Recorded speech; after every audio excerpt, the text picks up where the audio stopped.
There's two in this courtroom, and I know, I thought it was a bad idea, but then again, I don't know.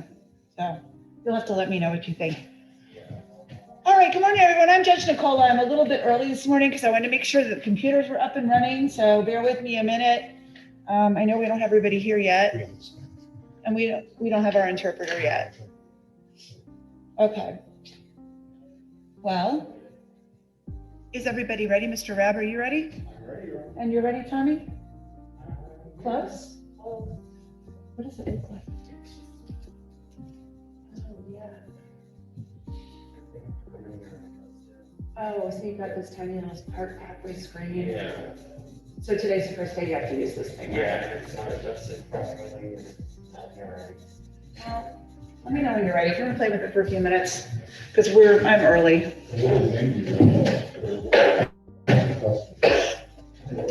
All right, so I've got this going.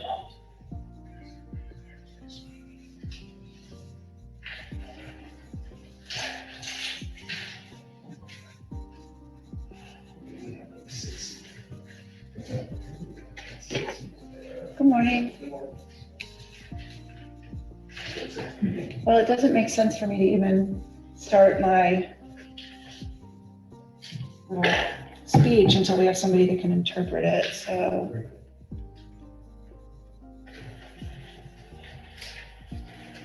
Mr. Rabb, do we want to go through the ones that have private attorneys that have already filed pleas of not guilty where the state's filed charges and we can move those to a pretrial? Do we have any of those this morning? They should have already been to pretrial, Your Honor. Because I see three that say 815 that all three have private attorneys, and I also see a whole bunch at 830 that say that they have attorneys as well. I just haven't looked at them yet. I mean, there's a ton of them if you look at 830 that say that there are attorneys involved, so we could go through those because I don't expect that the attorneys will be joining us. The first one that I have is Timothy Carpenter, which is case number 21MM798, appears to be represented by attorney named, last name of Hogan. What are we doing with that one? Your Honor, if we could actually roll this 2 weeks. Oh, Tommy, I didn't ask you if you were ready. We want to move it 2 weeks? Okay, that works for me.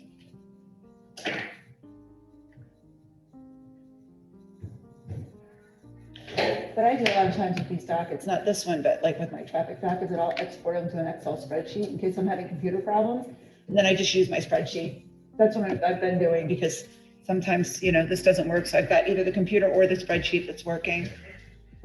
All right, let's do the other two that are on the 815, and then I can talk to the audience for a minute about what we're going to do this morning. How about Christopher DeMarco, which is 20MM1933, who's represented by Mr. Osterbon? Is that filed? Oh, it looks like there was a deferred prosecution agreement. Pre-trial? Okay, let's move this to a pre-trial with Judge Crown. Thank you. And then the last one I'm on the 815 is Lucius Pierre, 20 CT 1013, and he's represented by Adam Gordon.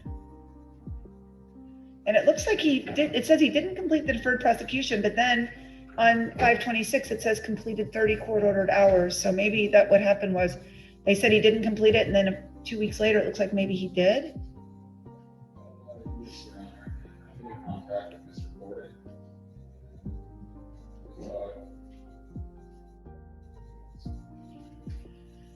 I'm not sure why this is ending up on an arraignment docket. Shouldn't these be going back on a pretrial once they fail out a diversion?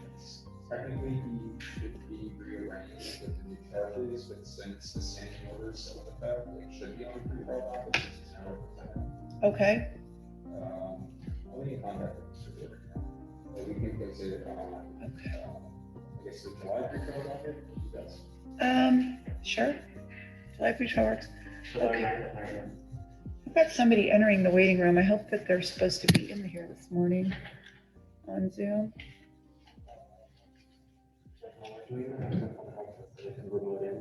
What's that? And try and fix that for you? Okay.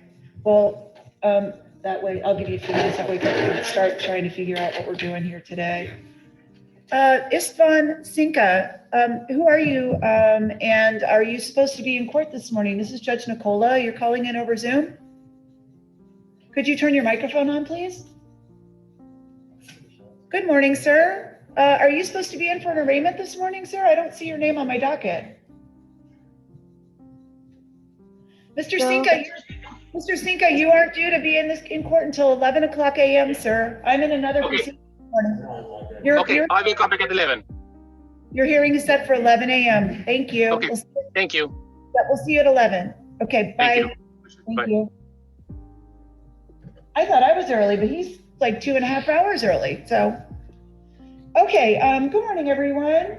My name is Judge Nicola.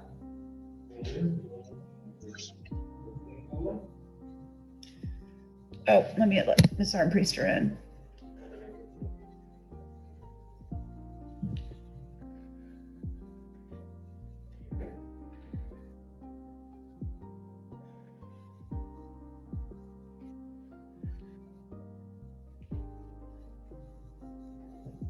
Ms. Armpriester, are you there? Yes, Your Honor. Good morning. We're just getting started. I came in a little bit early this morning. Thank you for zooming in. I wasn't sure if you were going to be down here in person. There goes that computer again. What do you prefer, Judge? It's okay right now if you want to be over Zoom. If we end up having anyone that wants to do a plea and is your client, we may have you come down. I don't believe we have any of those for arraignment today. I did try to do my best to prep the docket ahead of time, and there doesn't appear to be a ton of PD clients on it. But just for edification going forward, am I wrong to assume that if I know I have a light docket, I may appear in Zoom, if not in person's preferred? I don't know. We'll have to discuss that going forward. I'm still trying to wrap my brain around the fact that we're getting ready to open up in a couple of weeks. I know, it drives me insane. I'm excited for it, but it's like almost too soon. It's happening. All right, everybody. As I said, I'm Judge Nicola. This morning you're here for an arraignment. If any of you have paperwork that say you're not here for an arraignment,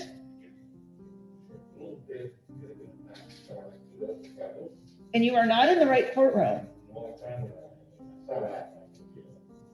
your paperwork should either have an MM or a CT as part of your case number.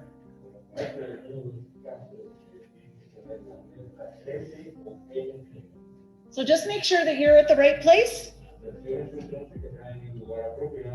Every once in a while, the security desk will send people to my courtroom when you're supposed to be somewhere else.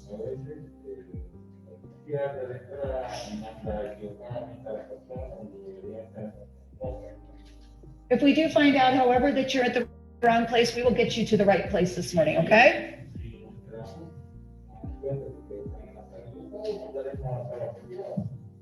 So this morning is what's known as an arraignment. It's an opportunity for you to plead guilty, not guilty, or no contest. In many of your cases, we are going to enter a plea of not guilty for you because of some reasons. One reason would be that the state attorney's office has not yet either filed charges in your case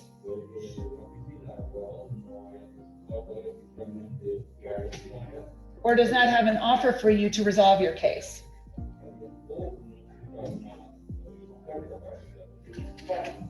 In the cases where charges have not actually formally been filed,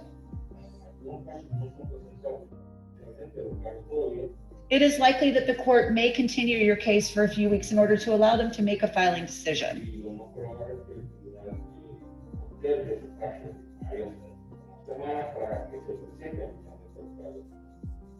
Also, some of you may be charged with a crime that involves a victim. Some examples of those types of crimes would be cases where there was a theft or where there was a violent act. Where there was a theft or a violent act, like a battery.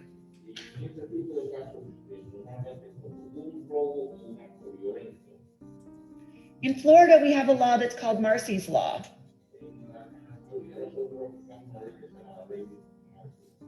And in those cases, the victim, if the person who was involved in the crime, the victim, has the right to participate in all stages of the proceeding.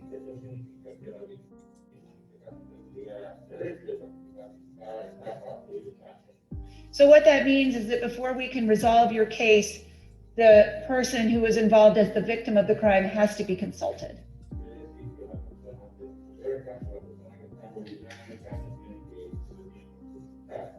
So some of those cases might take more time. Also, many of you may be offered the opportunity to participate in what is known as the diversion program.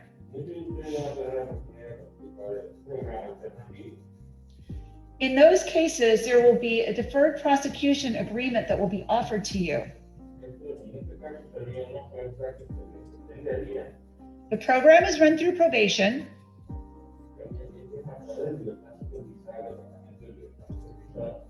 And for those of you that are interested in accepting diversion,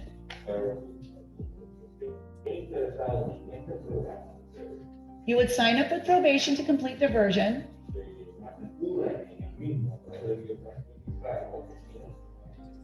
They will assign to you some tasks to complete. And upon the completion of those tasks, all charges against you will be dismissed.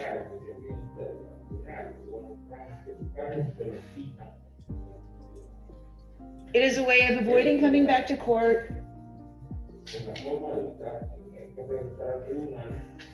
resolving your case, and ultimately having your charges dismissed.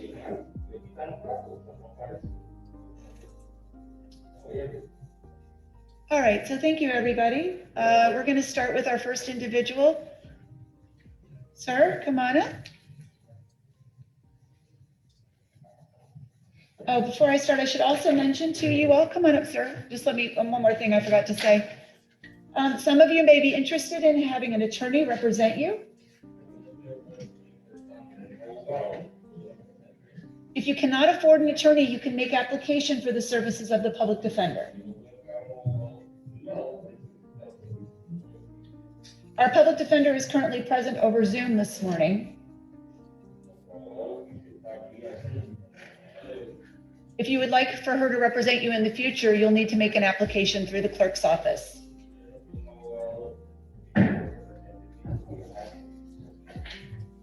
Okay, thank you. Good morning, sir. What's your name? Mr. Hoskins with an H? Yes. Okay, Mr. Hoskins, let's see what we've got going on here. And this is case number 21 CT 1163. All right, Mr. Hoskins. And have formal charges been filed in this, Mr. Rao? No, Your Honor, no pursuit by citation. Prosecutor is also waiting for everybody analysis of that are making an offer. Okay. Do we want to continue this to another arraignment, or are you looking to move this to a pretrial? I think we can put on a pretrial offer. Okay. Since there's a section. Since there's what? A citation filed. Okay. All right. So, sir, in your case, what we're going to do is we're going to set you for what's known as a pretrial conference with Judge Crown.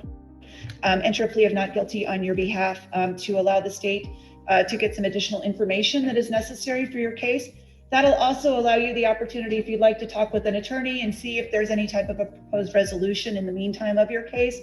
This would not be the type of case that would go to diversion, but there may be an offer at some point between now and the pretrial to try to resolve it for you, sir.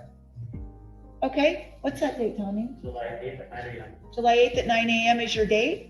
I expect for everybody's information that by July 8th we'll be doing in person. Whether we're going to do pretrials in person or not, I'm currently doing my pretrials by Zoom, and so are a lot of the other judges. So if you have an attorney, have your attorney check with Judge Crown, and I would expect probably the pretrials will still be by Zoom. But at the point in time that we're opening up again, we will allow folks to come in who want to come in. We're just not going to make them. Okay? All right. Thank you, Mr. Hoskins. We'll see you then. Thank you. You too. Okay. I'm guessing this is another person on my 11 a.m. Good morning, sir. What's your name? Juan, what's your last name, sir?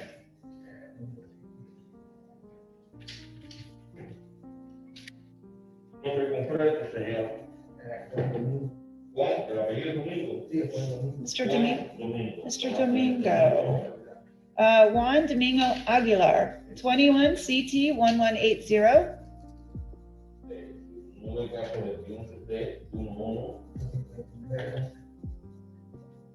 The court makes a finding that this gentleman requires the Spanish-speaking interpreter.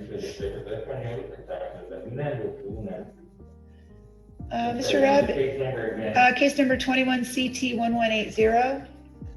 Mr. Rabb, is this a case where diversion is being offered, or do you know? It's not your honor, the defendant's previously completed diversion.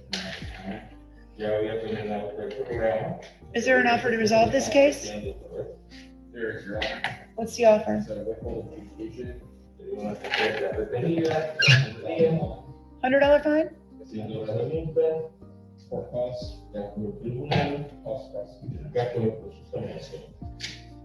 So, Mr. Aguilar, if you wanted to resolve your case this morning,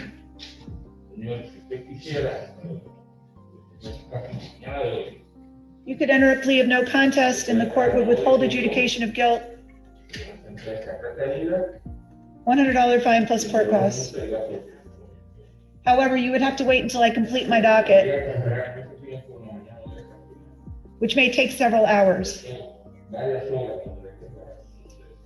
If you do not want to wait this morning,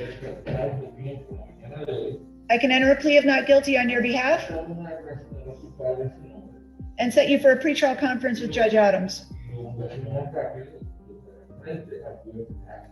What would you like to do, sir?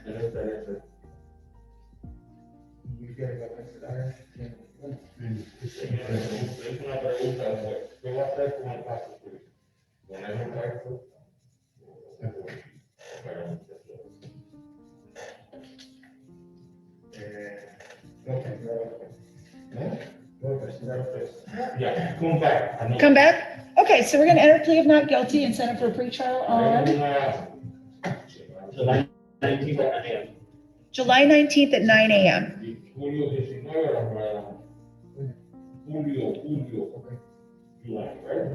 Yes, sir. July 19th at 9 a.m. Okay, thank you.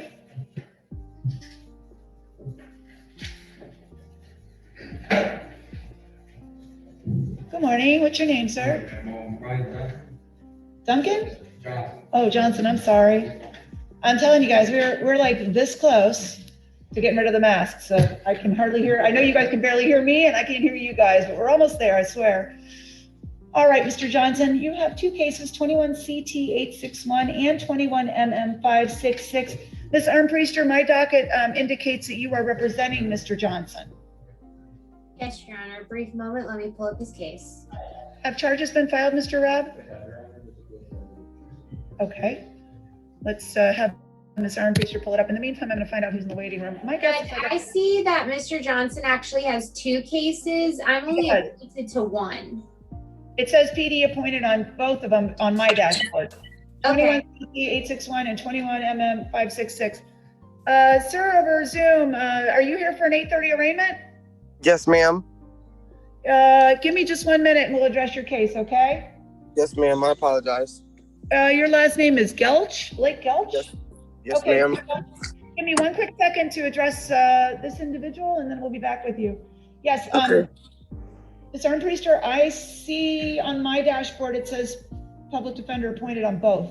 I'll take care of it, Judge. If we may enter a plea of not guilty and set for Your Honor's next pretrial, and if Mr. Johnson wouldn't mind giving me his phone number on the record. All right, Mr. Rabb says he has a global resolution. I'm going to have him put that on the record so that Mr. Johnson knows what the current offer is for both cases. Mr. Rabb? And Your Honor, I would inquire also whether or not the defendant is ordered driver's license. As I'm about to leave Florida to go back to Tennessee.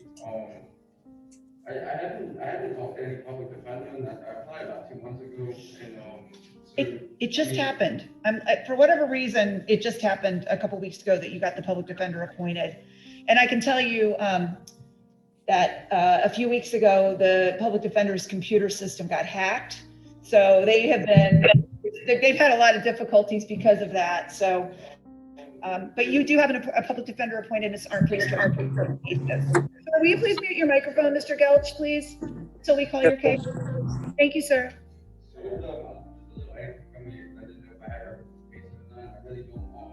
I seen the charges on the docket, and, from the circumstances, like, basically what happened, I feel that they should be dropped, but I would like to have representation to, talk to them about it, because, I never got to, like, a discovery on what he had against me, and I believe that the obstruction was, the probable cause, and, Okay, well, you have a lawyer, okay. and so your lawyer's name is Carrie Armpriester, and you could give her your information by going up to the 5th floor so that she has your phone number, your address, everything that she needs to get in touch with you. If you're gonna have a different address than the one that's on the file, we definitely are gonna need to have that so that your stuff doesn't get lost in the mail, and we can make sure you get notices of things for you to be here.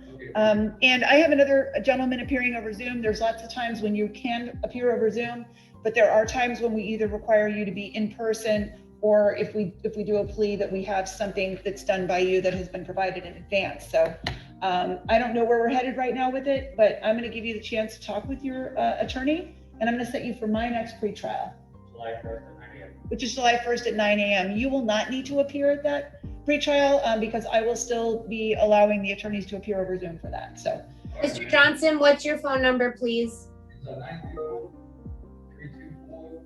and thank you, ma'am, for giving me the time to, absolutely. No, you've been an appointed attorney, and I want you to have the time that it takes in order to get your case investigated and resolved, either through resolving it with a plea or resolving it with a trial. Either way, we're starting to have trials again too. So I'm super happy about that I can actually provide people like you with trial dates who want to have them. So we'll see you back here in about a month or so. All right.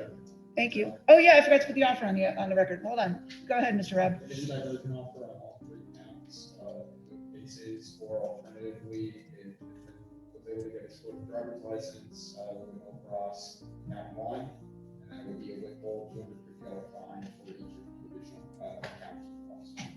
Okay, so did you hear me explain diversion this morning? yeah, that kind of had on the end of it. Well, I'm giving you the opportunity to speak with your attorney, but this will also give you the opportunity, if you would like, to go over and talk to probation and say, what's diversion about? What would I have to do in order to complete diversion? And you might say, when I'm on my way out of town, I want to move out of Florida, I might want to do the diversion, and then both cases are dismissed. So I'm not telling you that you have to do it or that you should do it, but I am telling you that it gives you an opportunity to go over to probation and say, hey, what's the diversion program about? And what are you thinking that I should do in order to get my cases dismissed? That it results in a complete dismissal, no fines, no court costs, no nothing, and you're done. But I don't know what they're going to ask you to do, but you have the chance to go over and talk to them if you want.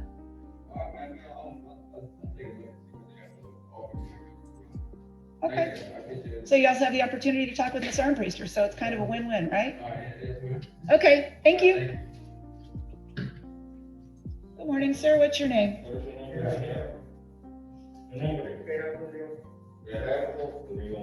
Mr. Leone. Gerardo, yes, 21 CO 324. You have 2, it looks like. No, I'm sorry, I got the wrong case number. This one is 21 CT 1150. And this one looks like he does qualify for deferred prosecution for diversion. And the court's making a finding that he requires the services of a Spanish-speaking interpreter.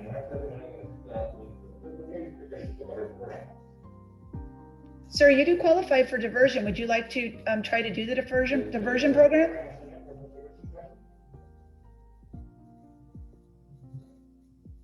No.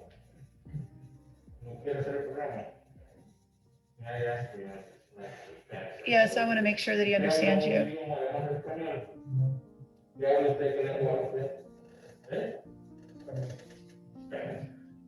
Did you hear my announcement about what diversion is?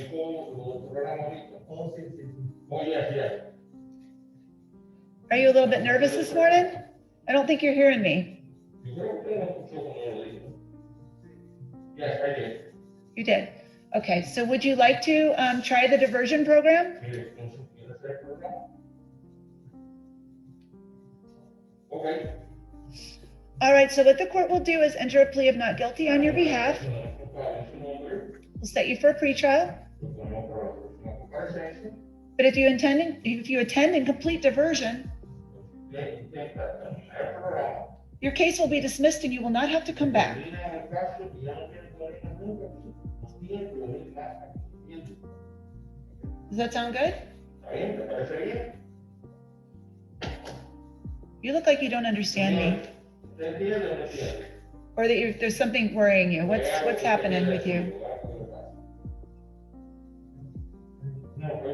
Are you sure? Okay. So what you'll need to do is make an appointment with probation. They're right outside on the left, and they'll get you signed up.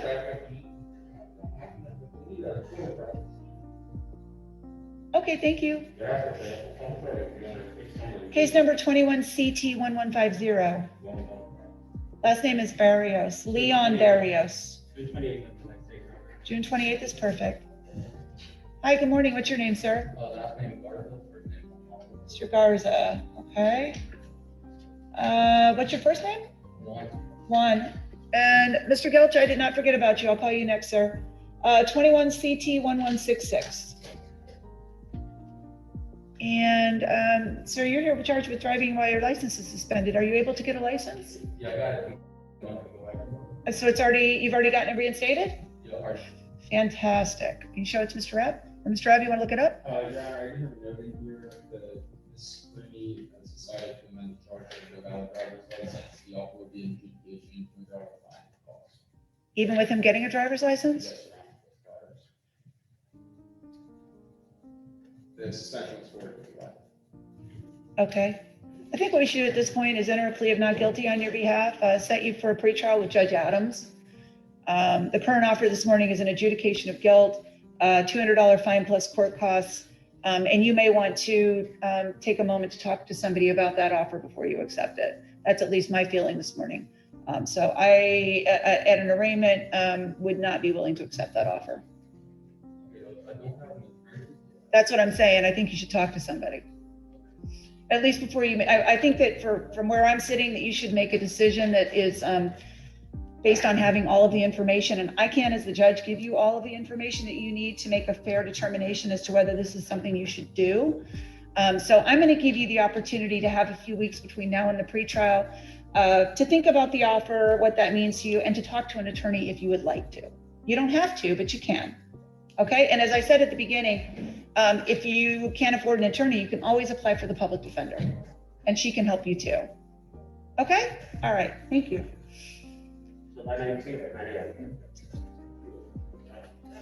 All right.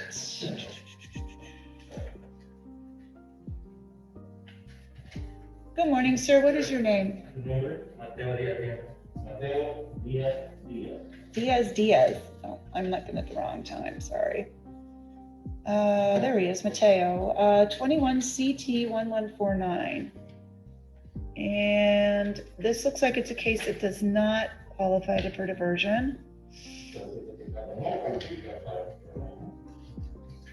And is there an offer to resolve this case, Mr. Rabb? There is, Your Honor. Adjudication of guilt. $100 fine. Or costs, All right, so sir, in your case, you also do not qualify for diversion. So similar to the gentleman before you, the offer to resolve your case includes a fine and an adjudication of guilt. Would you like the opportunity to speak with an attorney or to see if you qualify for the public defender before you decide whether you want to take that deal?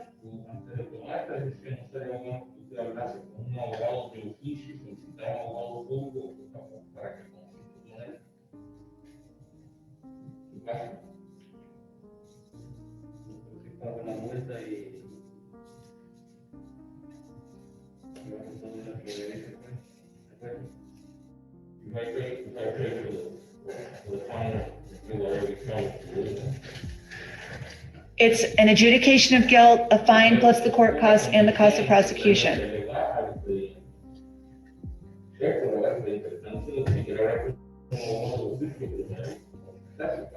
It is not my job to tell you to do it. It's something you have to decide on your own.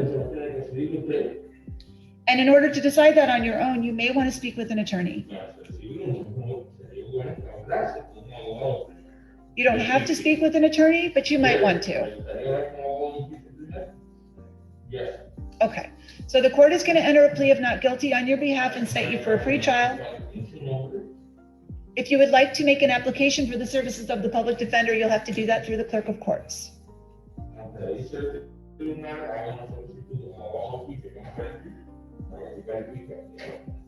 Okay, thank you.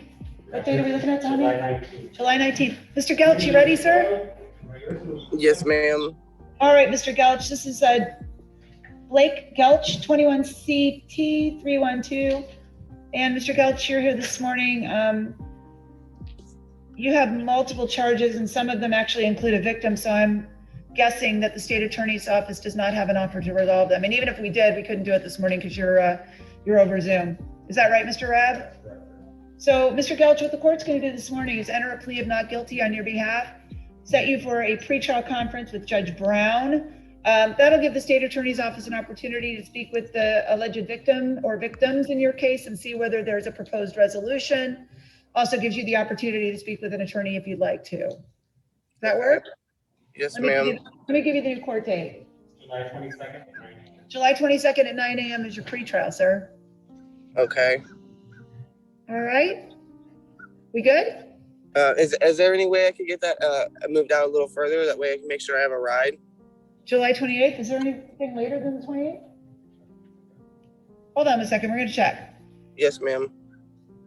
Are you not in Naples? No, ma'am. I live in North Florida. Oh, well, you know what? It's a pretrial conference. You shouldn't even have to appear for that. You should be able to, it's Judge Adams. No, it's not Judge Adams. It's Judge Brown, Michael Brown. He's doing, just like I am, a lot of these hearings by Zoom. So you Yes, just need to ma'am. get in touch with his office and get the Zoom code so you can Zoom in for it. He'll let you Zoom in. And Your Honor, if Mr. Gelch wants to apply online for the public defender due to the nature of his charges, Ms. Ramos can waive his presence and appear for him. You're one of the few judges still doing Zoom for all appearances. I would encourage Mr. Gelch to apply for Ms. Ramos. So Judge Brown isn't doing Zoom for pretrials? My understanding from Ms. Ramos, because she's been in court for most of them and it's getting to where some clients have to be there. So that's why I say if he does live out of state and it's a victim case, it would behoove him to have an attorney anyway. And then Ms. Ramos can definitely take care of things for him. Okay. So, sir, that would be a great idea.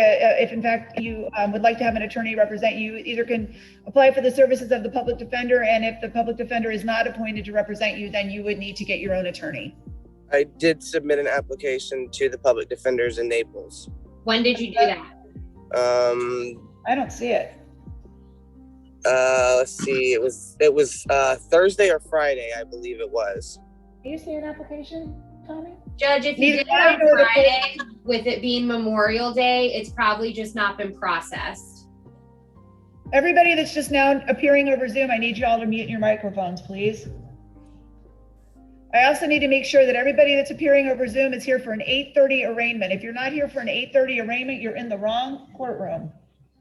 If your case is starting at 11, you need to call it back in at 11. Is anybody over Zoom right now right for the 11 o'clock infraction docket, like parking tickets, parking on the beach without a permit?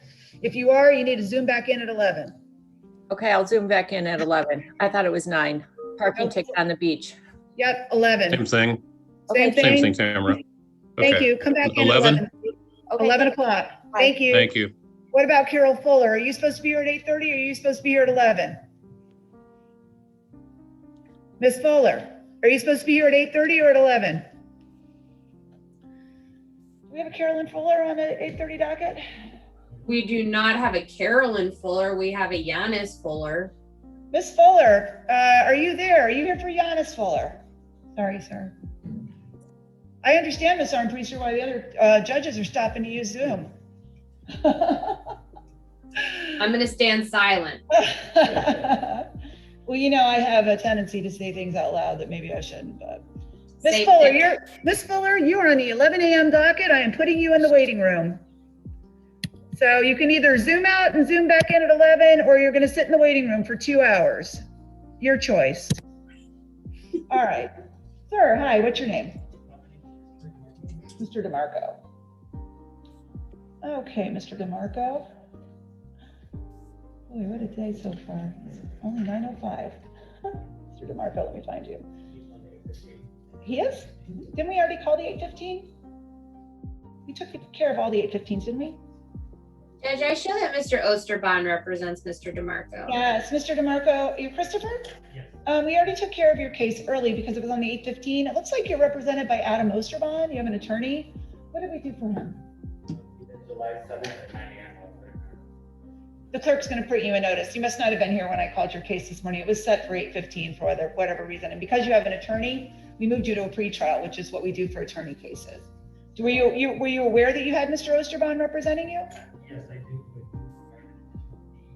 For this birthday, so I Oh.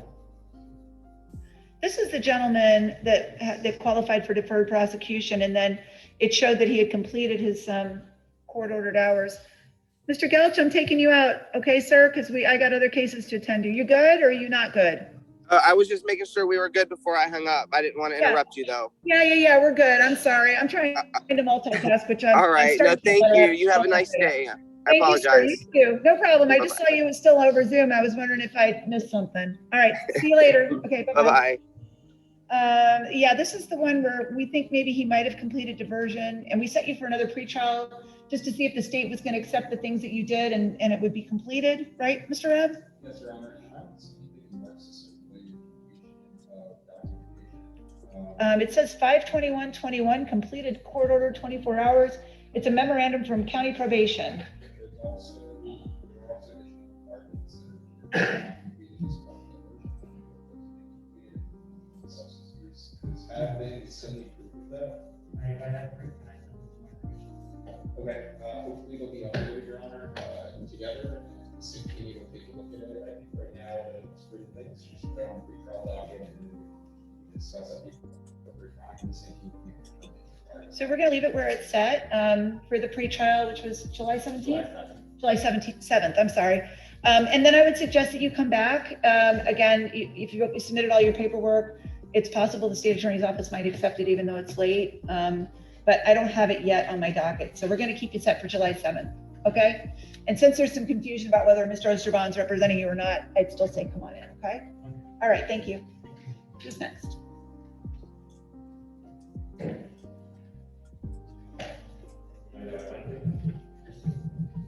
And what's your last name, sir? Nombre completo. Rodolfo Calachi. Kalachi. I don't see it with a C or a K. How do you spell the last name? Because I don't see it. His last name is De La Cruz. You guys are messing with me this morning. All right, Mr. De La Cruz, it's 21 CT 1184. It looks like you qualify for deferred prosecution for diversion. Se califica para el programa, señor. Yes? Would you like to try the program, the diversion program, sir? ¿Estaría dentro del programa? Yes. Court will make a finding that he requires a Spanish-speaking interpreter for the record. Enter a plea of not guilty on your behalf and set you for a pretrial.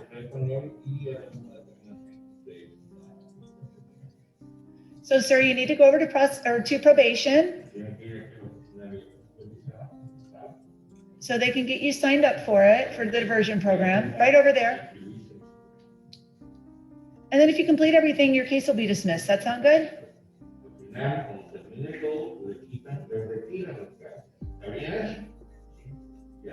Fantastic. Good luck to you, sir. Thank you.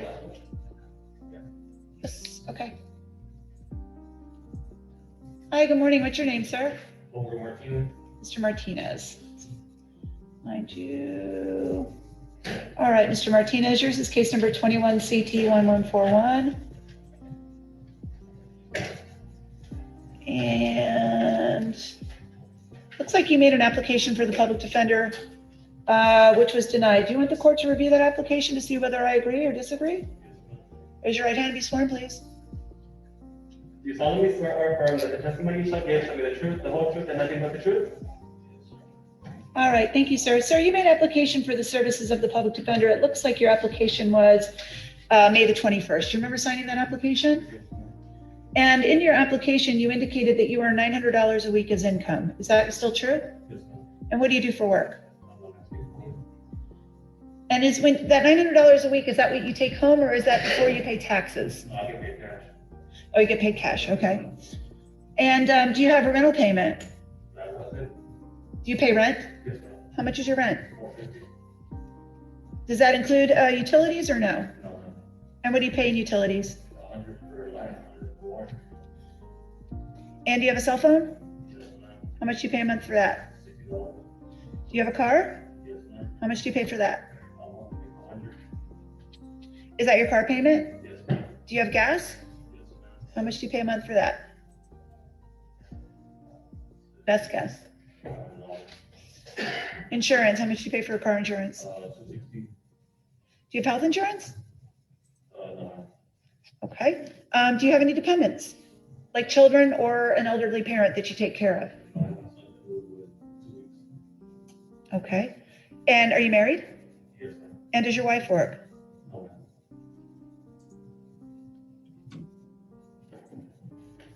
Does she have a car? We have a share car. You share the car. Do you have any other income than the income that you take home from your job? How much do you spend a month on things like food and other expenses? 17 grand.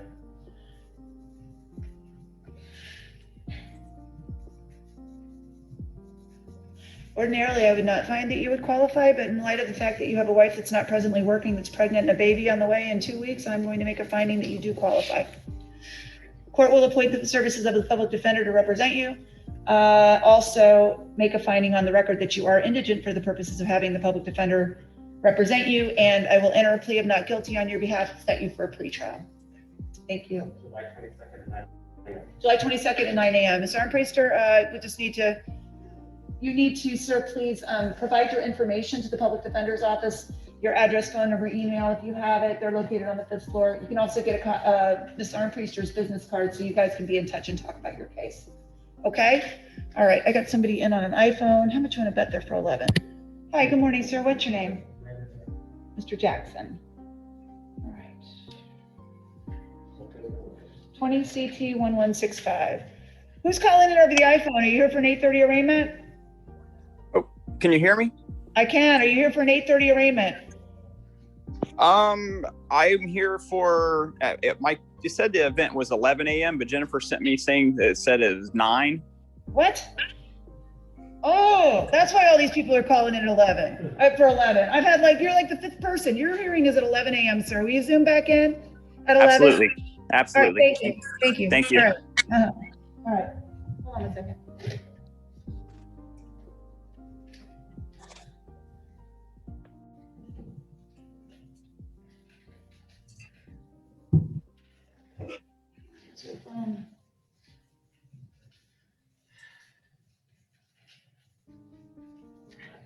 I was supposed to say that on the record, but this is how I feel right now. Oh, all right, Mr. Jackson, sorry. Okay. Just not letting anybody back in, I presume. All right, so you are here on driving while license suspended. Are you able to get a license? Okay. Okay.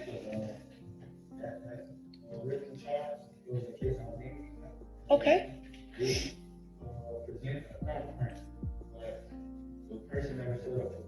Uh-huh. Okay. Well, why don't we do this? Why don't we enter a plea of not guilty on your behalf, set you for a pretrial, you're with Judge Crown, and we are going to give you the opportunity to apply for the services of the public defender. If you do not qualify, you can hire your own lawyer, or you can have me do exactly what I did with the gentleman before you, which is put you under oath and see if I agree or disagree with the findings of the clerk's office. But for now, we're going to set you for a pretrial, which will be when? July 12th. July 12th. Thank you, sir. People on my 11 o'clock docket are zooming in saying that they got information from you that they're supposed to call in at 9 versus 11. I've had 5 people do it. Can you send them all an email and tell them it's 11, not 9? I'm just gonna put all day and not, I don't know how else to fix this, because I've had like 5 of them, and they're like, well, Jennifer told me 9. I'm like, no way she told you 9. So maybe what we need to do in the future is say the email says that the Zoom starts at 9, and we have other court proceedings, so don't Zoom in until your time. I don't know, but it's like a full courtroom, and it's super disruptive. All right, thank you. Okay, bye. All right. Hi, good morning, sir. What's your name? Mr. Ortiz, okay. All right, sir, and yours is case number 21CT1167, and the court will make a finding that you do require the services of a Spanish-speaking interpreter. And Mr. Rabb, I'm looking at this case, and it says no valid driver's license. It doesn't look like he qualifies for diversion, does he? He does not. Is there an offer to resolve his case?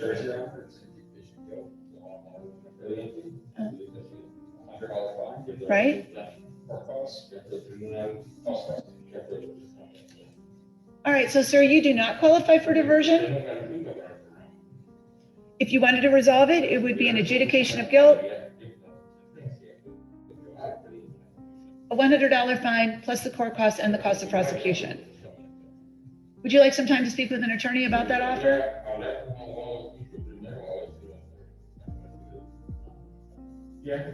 Okay, so the court's going to enter a plea of not guilty on your behalf, cite you for a pretrial. That'll give you the opportunity to speak with a lawyer or make application for the public defender if you'd like to do that as well. Okay? Okay, thank you. July 26th, Your Honor. July 26th, sir. Hi, good morning. What's your name, sir? Mr. Marquez with an M? I don't see a Marquez. Do you have 2 last names? Sometimes they put them switch. Garey. Oh, I see you. AY, right? I gotcha. Sometimes when you have 2 last names, they have, they have them. Garey is first. Sorry. 21 MM788. Fish and wildlife violations. Are there resolution of this, Mr. Rabb? There's Your Honor, both counts would be the same author, so with both communication rate, but $100 fine, all costs as the deposit. So it'd be $100 fine. It'd be $100 fine per count or $100 fine total? $100 fine. Okay. So that's the offer to resolve your case. If you wanted to resolve it, I could take it this morning, but I have to finish this whole courtroom. Or what I could do is enter a plea of not guilty on your behalf. The offer would still be available to you, but we would move it to a day where there would be more time. You just would like to pay the fine? All right. Unfortunately, so you're gonna have to wait until I get done with all these people. You're willing to wait? Okay, so we need to give you 2 things. One would be a plea form, and the other would be a waiver of counsel form, because you do have the right to have an attorney with you at all stages of the proceedings. So if you wouldn't mind waiting, I will take your plea as soon as we're done with everybody else, all right? All right, thank you, sir.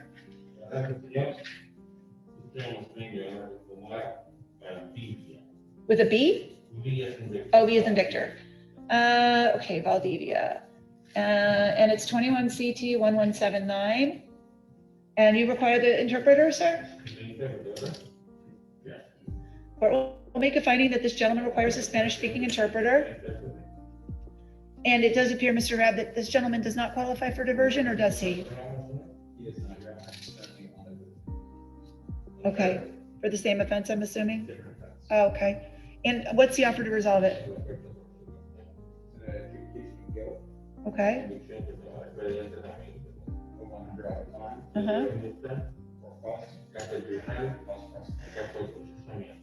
So, sir, do you understand that offer? Would you like additional time to consider whether you want to take it or not? Talk with an attorney?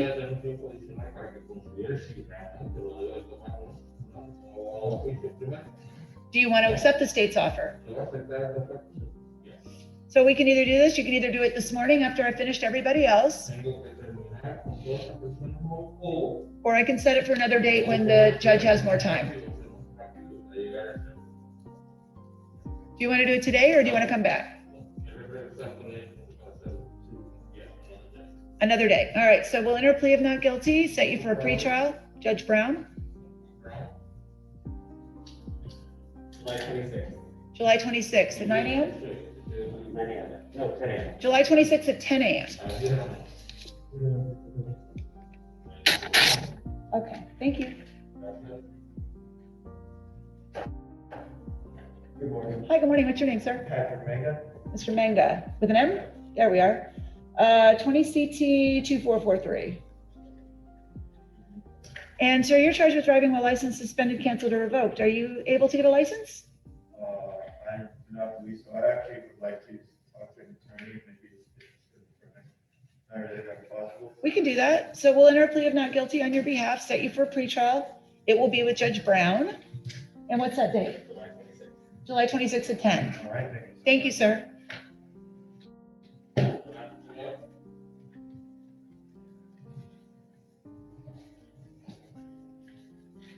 Hi, good morning, sir. What's your name?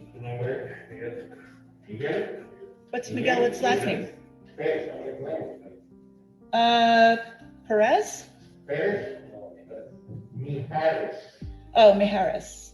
Miguel Mijares, Negrete, correct? Yes, 21 CT 828. Okay, and the court will make a finding that this gentleman requires a Spanish-speaking interpreter. What's that?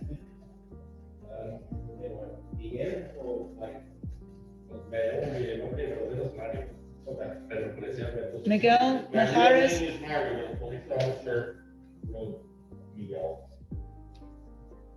I have him as Mario. On the docket, it says Miguel, so we gotta make sure we get his name correct. This is 21 CT 828. Yes, I'm just making sure. okay. And charges have been filed on this, and it looks like he's not qualified for diversion. That's correct. And what's the offer?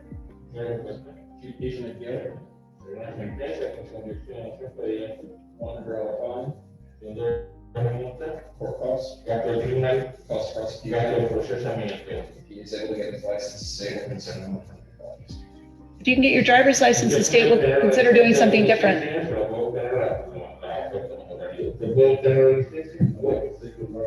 Yes, I can, a little hair. You think you can get your driver's license? Yes, I can. Okay, then let's set you for a pretrial. We'll enter a plea of not guilty on your behalf. Set you for a pretrial. What will that be date for you, Tommy? July 12th? At 9? At 9 a.m.? So what I'm hearing from the state attorney is if you come back with a driver's license, there'll be a much better resolution for you.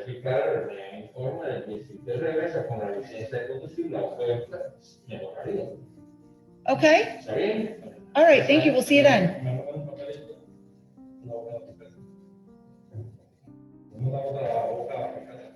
Should I get another document in my mail? He's going to give you a notice right now. This gentleman next to me will give you a notice to appear. Thank you.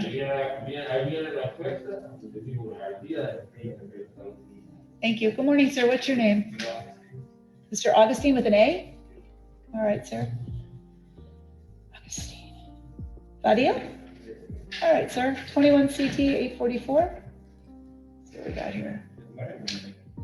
It looks like, sir, that you do qualify for diversion. Would you like to try the program? All right. So we'll set we'll enter a plea of not guilty on your behalf, set you for a pretrial with Judge Provost. June 28th at 9 a.m. June 28th at 9. Set up an appointment with probation and get signed up for diversion, and your case will be done. Thank you, sir.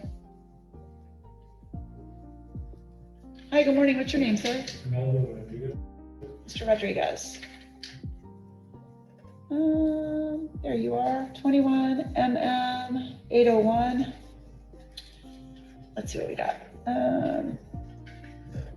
It looks like information has been filed. And Mr. Rabb, it looks like there was a victim in this case, so I'm guessing there's probably not an offer to resolve it yet. Is there?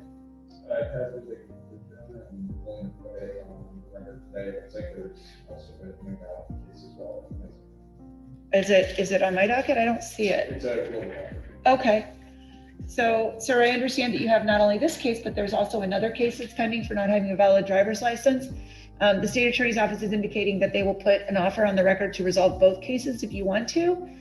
You certainly have the opportunity, if you'd like, to think about it and then come back and say, I either want to do it or not, but at least that way you'll know what you're facing. Mr. Rabb? Yes, Your Honor. Mr. Case would be an adjudication of guilt, 6 months probation, special condition, and complete anger management. There would also be an order to reserve restitution to the victim in this case. No trespass at the address of the incident. Court costs, cost of prosecution. Case 21 CT 484 is a no valid PO. State's offers an adjudication, $100 fine, and costs. The defendant is able to get his license, so it's likely to be an alternative resolution. All right, so now at least you understand what the offer is. Is that something you want to think about, sir? I already got one. You already have your license, okay? Well, that's a good thing. Is the state looking to dismiss the 21 CT 484 with a valid license? I just have to confirm your honor, because it was- And then let me ask you this, sir, if the other case is dismissed, are you looking to resolve the criminal mischief?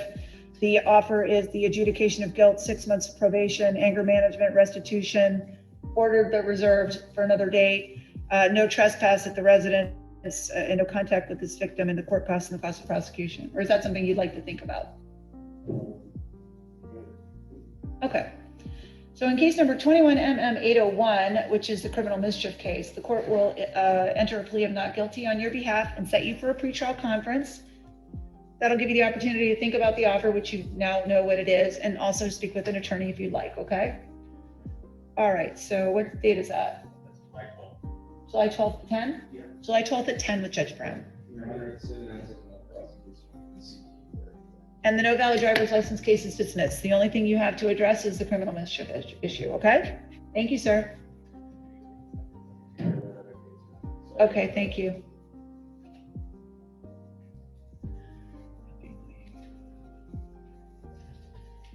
Just give us 1 minute to get caught up, sir. We're almost there.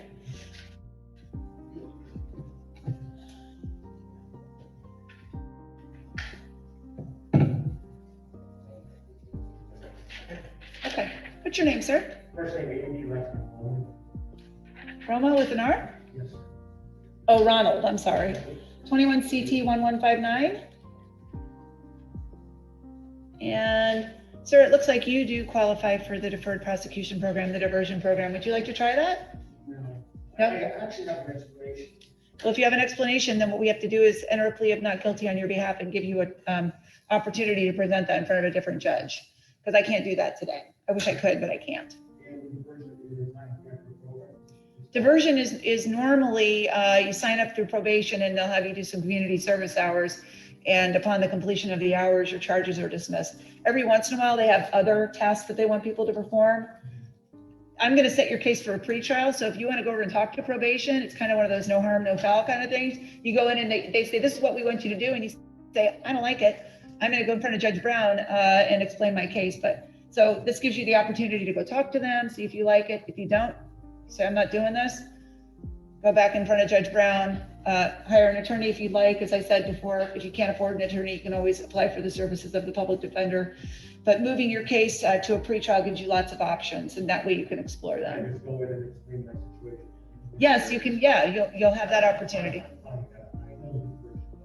Yeah. So you obviously right now we're still in the process of getting through our COVID restrictions, but by the time you come back, I expect we're going to be wide open again. We're going to have jury trials happening again. A lot of the things that we haven't done over the last year are starting to happen again. So hopeful. All right. So we'll see you for your pretrial, and that is July 26th at 10. Thank you, sir.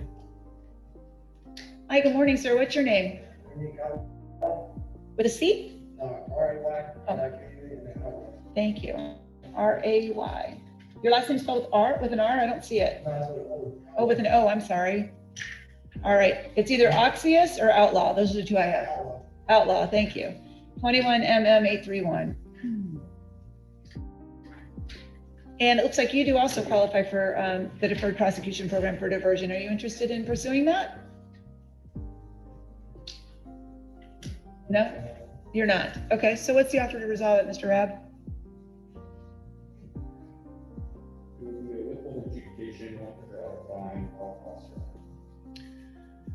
So your offer to resolve it, if you wanted to resolve it, would be just as the state attorney has indicated to you. Your other option, well, you've got two options. One would be to pursue diversion, which you've said you're not interested in. The other one would be to enter a plea of not guilty on your behalf and set you for a pretrial with Judge Adams. That'll give you the opportunity to speak with an attorney if you would like. You also can proceed on your own if you would like, and you can have a trial. Wait, so I can pay? You have two options available to you right now today, if you wanted to resolve your case today. Number one would be you go over to probation and you sign up for diversion. Diversion is a program that allows you to complete certain tasks, usually community service. Upon the completion of that, your charges are completely dismissed. The other option would be the state attorney has offered you a plea to the charge, which means where you would enter a plea of no contest. The court would withhold adjudication of guilt, which means you wouldn't be found guilty, but you also would not be found not guilty. You would have to pay a $100 fine plus the court costs, which are $220, plus the cost of prosecution, which are $50. So you owe $370. First one would be to go to probation, sign up for diversion, have your case dropped. How long will that take? That's easy, right? That's easy. Okay, can I do that? I guess you can do that. All right, we'll set you for a pretrial, enter a plea of not guilty. You complete diversion, we don't see you back here. Okay. All right, thank you. July 19th. July 19th. Hi, good morning. What's your name, sir? Good morning, Stephen Campbell. Campbell, the C, right? Yes, ma'am.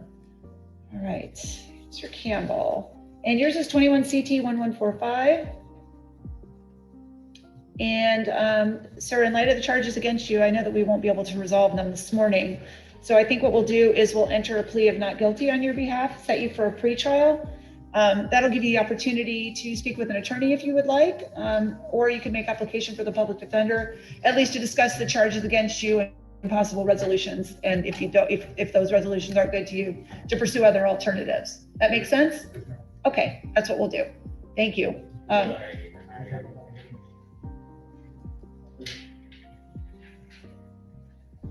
Hi, good morning, sir. What's your name?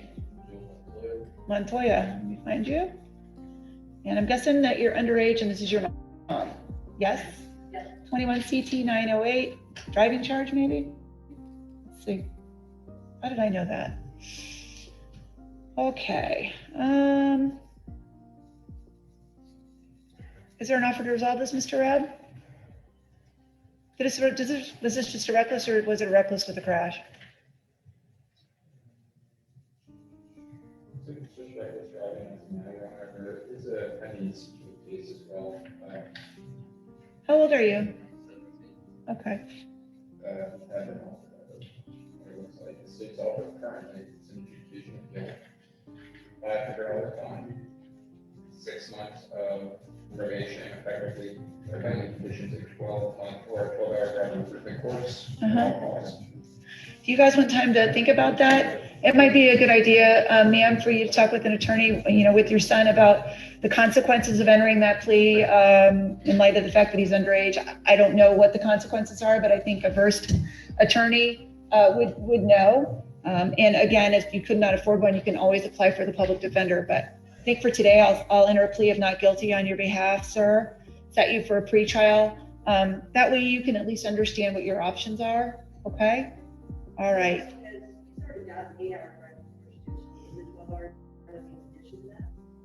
I wouldn't think so. Maybe just have him complete an extra 4 if he did 8. I mean, I'm really happy that you did it on your own because it sounds like. Oh, okay. I don't know. There are 2 separate courses, Your Honor. We just want to make sure that probation will set the hours. I think that's something to discuss with our office through counsel. Yes. Prior to entering the plea, and it's possible that is. Right. So another reason maybe to do a little more investigation before you decide how to resolve it. But My understanding is that the CU is Mr. McElrath as it may be worthwhile to speak to Mr. McElrath. yes, he would know. I'm very familiar with Mr. McElrath. I'm fairly sure that he would know all the consequences of all the things that are going on with your son this morning. So yeah, definitely talk with him and we'll set you for a pretrial and then hopefully we can get everything taken care of for you. All right, thank you. What's the date, Tommy? July 8th at 9 a.m. July 8th at 9 a.m.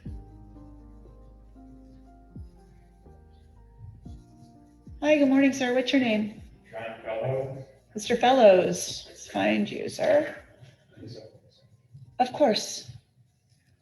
Let me know when you're ready.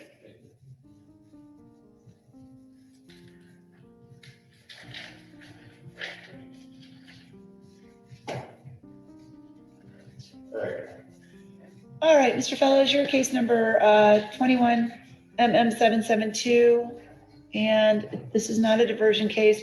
It appears that you applied for the services of the public defender, but you were denied those services. Would you like to have the court review your application with you to see whether I think you qualify? Okay, yes.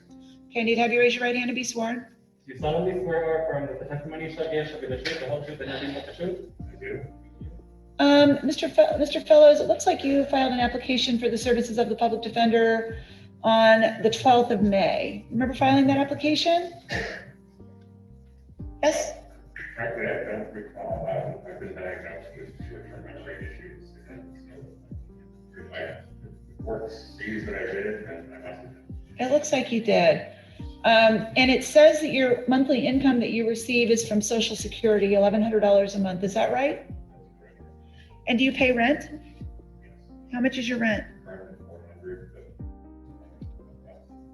but currently I'm homeless. I was paying rent, and the owner of the home, the Fairfax and team owner, just returned to the home, and he asked me to move out, so I moved out, but I don't have a place to live.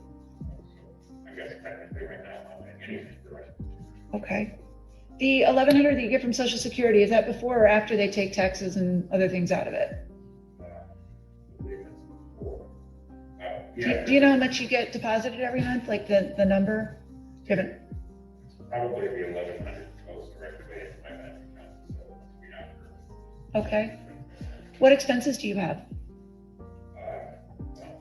When I pay rent, I have rent, food. Do you have a car? No, I don't have a car. Phone? I ride my bicycle. I don't have a phone. Okay. And at the time that you filed your application, you indicated that you had some savings. Do you still have savings? Do you have any dependents or anybody else that you support? The court is going to make a finding that he is indigent for the purposes of appointing the public defender. I think even with $1,100 a month, even without rent, it's a stretch to be able to cover somebody's personal living expenses. So I can't imagine trying to stretch $1,100 a month and to hire an attorney. So I'm deciding that you do qualify and that you are indigent for the purposes of having the public defender appointed. So now the question is, because you're homeless and you don't have a phone, how do we have our public defender reach you? Well, I can get a phone and provide that phone number to the court. Even if it was like a track phone or something, because it's hard right now for us because we don't have an address for you, we don't have a phone number for you. And what I don't want is I don't want you to get in trouble for not being available for court or for the public defender to reach you, because that gets you into trouble. And I don't want you to have trouble because, you're having some hardship right now. Your Honor, is there an offer that the state could put on the record? Perhaps Mr. Fellows wants to resolve his case. This will be resolved. Richard's case is probably more appropriate for Mr. Rabb's indicating that it's probably more appropriate that you all talk at this point. Okay. The good news is, sir, that your case is with me. So unlike some of the other cases this morning there's 5 of us that do misdemeanors, your case was actually assigned to me. So if you ever have trouble getting to court or communicating with the court, you can always contact my judicial assistant. You could do it by phone or just say, I'm having some trouble and I'll work with you. But I just need you to be in touch with us and, keep an eye out for your court dates. Keep in touch with the public defender. Their office is up on the 5th floor. You can get her business card so you can make sure you're in touch with her. That way, when you get a phone or you get a new place to live, you let us know so we can make sure that you're here for everything, okay? So do I understand correctly that I can go to the lawyer to get the business card? Yes, for Carrie Armpriester. She's going to be your lawyer, okay? And that way, she can talk with Mr. Rabb. He's going to be the person who's actually the state attorney on your case. I'm the judge on your case. And between all of us, we'll come up with a way to resolve your case for you. We can't do it today, but at some point we will, okay? So just, I'm sorry that you're having this hardship. I'm sure it's got to be very difficult right now to be homeless, and I hope that you're able to find a place. I hope that helping you by getting an attorney appointed to help you will at least ease some of the financial burden on you right now. Okay, thank you. And this one, there's no information, Your Honor. Oh, Mr. Rab?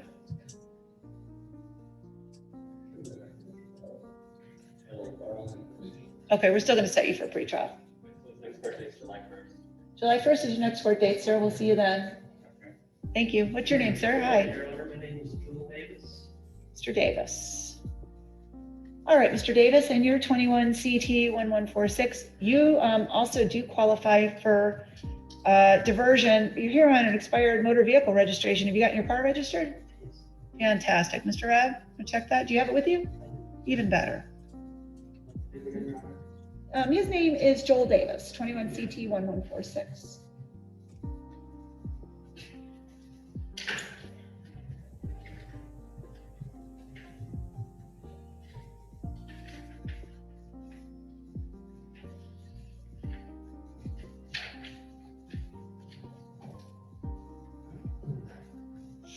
It'd be really great if we could get these indigent applications to be longer so that they include things like rent and all the stuff that I ask questions about. I don't know who we talked to about the form, but I'm gonna say on the record that we can do a better form, right?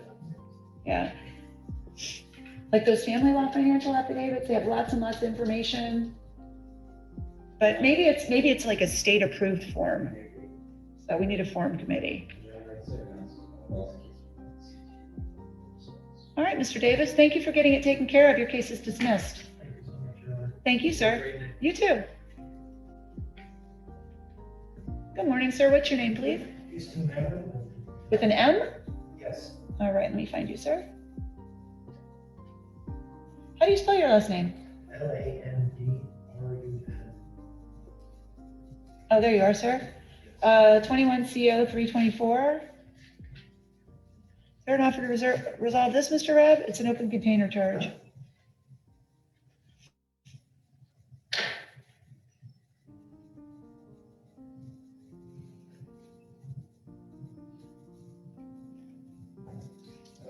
See off the diagram, it looks like I just actually requested if you consider before we didn't have it at the time. We can't resolve an open container case at an arraignment. Hold on a second. What's that? I don't believe he's formally charged.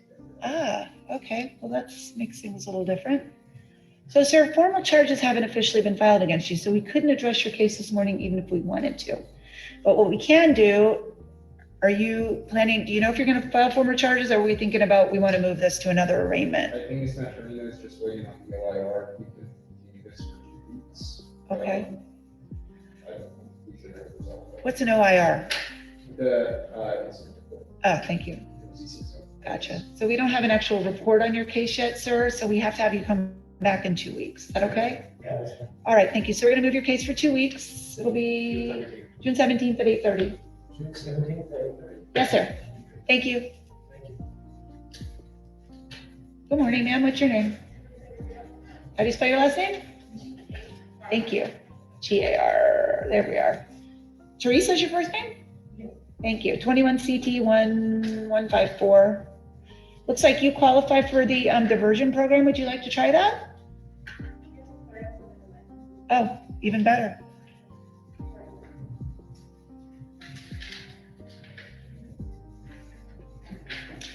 Any of you that are charged with having no valid driver's license or driving while license suspended, canceled, or revoked, if you've gotten your license reinstated, if you'll just tell me when we get started, that'll help things, because in some instances there may be a resolution that's a good one.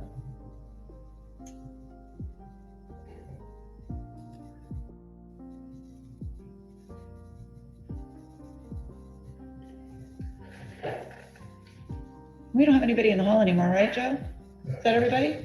We got a pretty big docket, not enough people in the courtroom, so we're missing a few. And Your Honor, it's announced table for us. Case 21 CT 1154. All right, Ms. Vargas, thanks for getting your license. That resulted in your case being dismissed. Have a wonderful day. Thank you.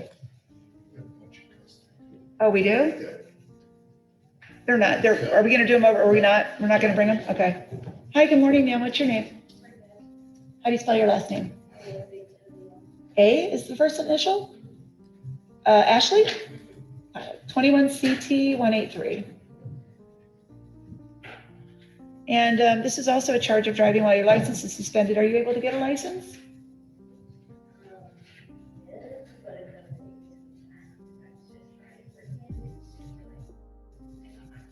When you say it's going to take me some time, how much time do you think you're looking at? A couple months? So what the court will do is enter a plea of not guilty on your behalf, set you for a pretrial. Your case is set with me. Yes? I've had the court advise the defendant potentially hire counsel based on very recent and number of prior Nevada court PWL charges as well. This is a jail time. Okay. So, Ms. Ashley, it might be a good idea, in light of what the state attorney has just said, that there are other pending criminal charges of this nature, maybe to talk to an attorney, because this charge is enhanceable, which means that the more times you get in trouble for it, it can result in enhanced fines, penalties, and there are also circumstances where it can be filed as a felony, which is prison time. So you may want to, if you haven't, talk with a private attorney or make application for the public defender if you can't afford an attorney, because it sounds like even with you getting your driver's license, there still might be some significant consequences based on your past. I don't know what that is at this point. I just know that I received information from the state attorney today that he may be looking at some jail time on this, which means you might want to talk with an attorney about what you're doing to get it back, what you've done, and maybe there's some mitigating factors that might help you that we don't know about. Okay. In the meantime, I would still suggest you to try and get your driver's license back, because that always is helpful. It's helpful to me, it's helpful to the state. And sometimes that can be helpful for mitigation purposes too, because we don't want you to keep getting these charges. Getting your driver's license is the best course of action, right? Okay, so we'll set you for a pretrial. When will that be? July 1st at 9 a.m. July 1st at 9 a.m. Thank you. Okay. Hi, good morning, sir. What's your name, please? Gutierrez? Yes. All right, sir. Osvaldo? Yes. Thank you. 21 CT 1148. And looks like this is also a driving while license suspended, canceled, or revoked. Are you able to get a license, sir? What's the offer to resolve it, Mr. Rabb?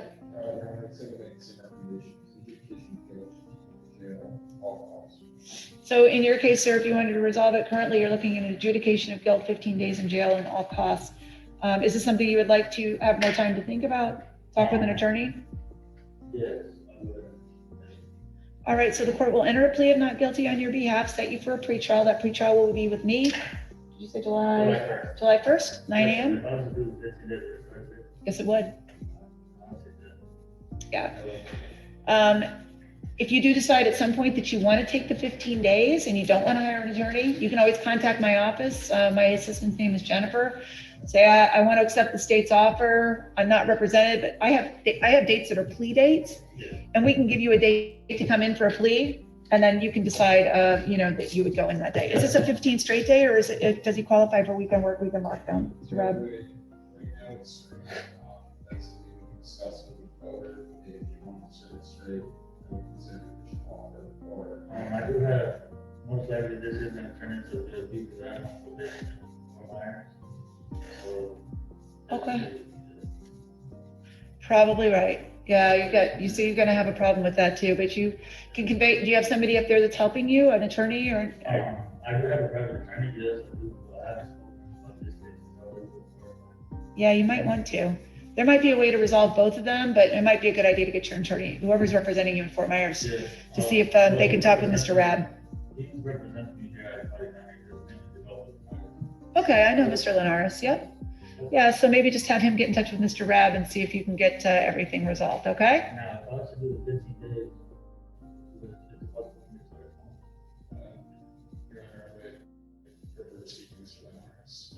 If he's representing you in the DOT, it's probably more beneficial.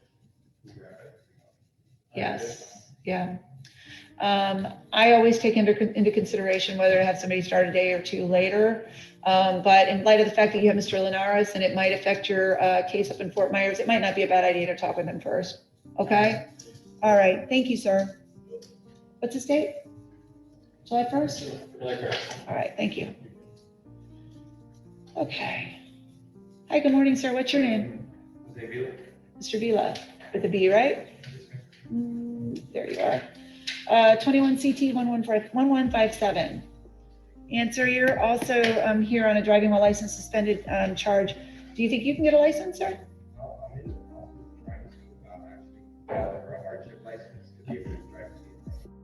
Okay. Okay. I didn't take the 12-hour AEI course to be able to complete that as well. I just need to get a little bit more information and see what I can do to get it. Okay, well, your case is with me. So why don't we enter a plea of not guilty on your behalf, set you for a pretrial. And that's going to be on July the 1st at 9. And between now and then, let me know what your progress is when you come back. You also have the opportunity, if you'd like, to speak with an attorney about, any offers that are available to you to resolve your case. But being on track for a license makes me very happy. Thank you. This is actually July 9th at 10 a.m. Oh, sorry, July 9th at 10 a.m. I'll let you handle the dates, Tommy. Good morning, sir. I know everybody's shaking their head. If Jen was in here, she'd be shaking her head too, because I always set up dates that I don't have available for stuff. What's your name, sir? With an A? Yes. All right, Mr. Aparicio, let's find you. And you are 21MM 837. And sir, you do qualify for diversion. Are you interested in trying that program? Yes, sir. All right, great. So what we'll do is we'll enter a plea of not guilty on your behalf, set you for pretrial with Judge Adams. As I've said to people before you, if you complete diversion, your case will be dropped and we won't see you again. Okay. All right, thank you. Thank you. July 19th at 9 a.m. Perfect. Hi, good morning, ma'am.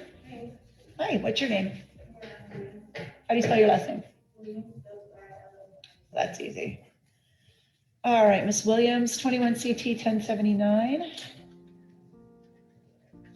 You're also here on a driving while license suspended. Are you able to get a license? I applied for I sent my information to the Temple Bar on 28th, so that was April 28th. I still have not received the call for a hearing. For a first license, I actually need my license because I have a 5-year-old who has to attend school, and I also work at night. So I have to go to work and I have to take him to school. I don't want to keep getting pulled over because I think I'm on my second drive. And when I got pulled over in Collier County, I got a ticket for insurance, my license, and my tag being expired. I got the SR22 insurance. Right. But the thing about it, I can't renew my tag because they have a hold on my license until November. So that's why I have to put in the hardship. But until they call me back for this hardship, I can't get my tag reinstated. So my tag is still expired. So what I think I'm hearing you say is that you need more time. I need them to do their job, honestly. Well, I can't make them do that. Right, but They don't listen to me. The DMV does that, definitely. That's one agency that doesn't listen to the judge. They have their own rules and their own things that they do. So that's totally separate from what I do. But you know what we will do as judges is when you tell us I need more time because I'm having these issues with the DMV and I'm trying, we can give you time. That's one thing I can do. All right, so what I'm gonna do for you today is I'm gonna enter a plea of not guilty on your behalf. I will set you for a pretrial. The pretrial will be with Judge Brown. If you're having all these difficulties with getting everything done, it might not be a bad idea to talk with an attorney, see if you can get some help that way.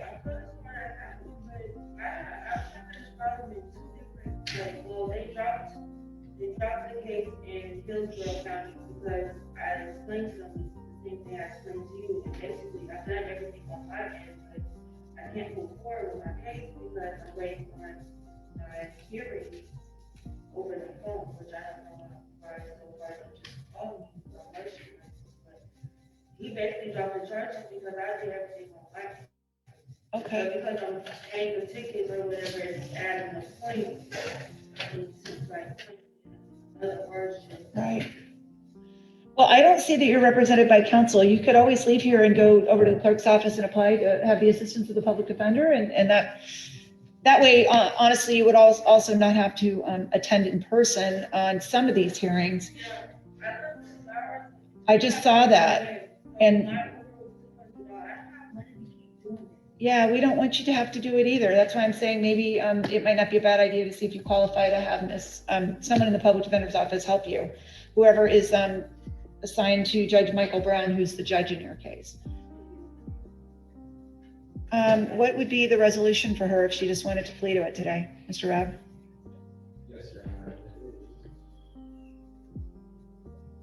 Adjudication, $250 fine for false prosecution. As the defendant mentioned, there was a pending case at Hillsborough County. I do not have a resolution of that case. It looks like there's another open license suspended case at Orange County. And that's the reason for the problem. Okay. It's an adjudication of guilt, a $250 fine for cost and cost of prosecution. You're basically going to be close to $500 in fines, fees, and court costs. Okay. We're not dropping it. It would be a plea and you would be adjudicated guilty.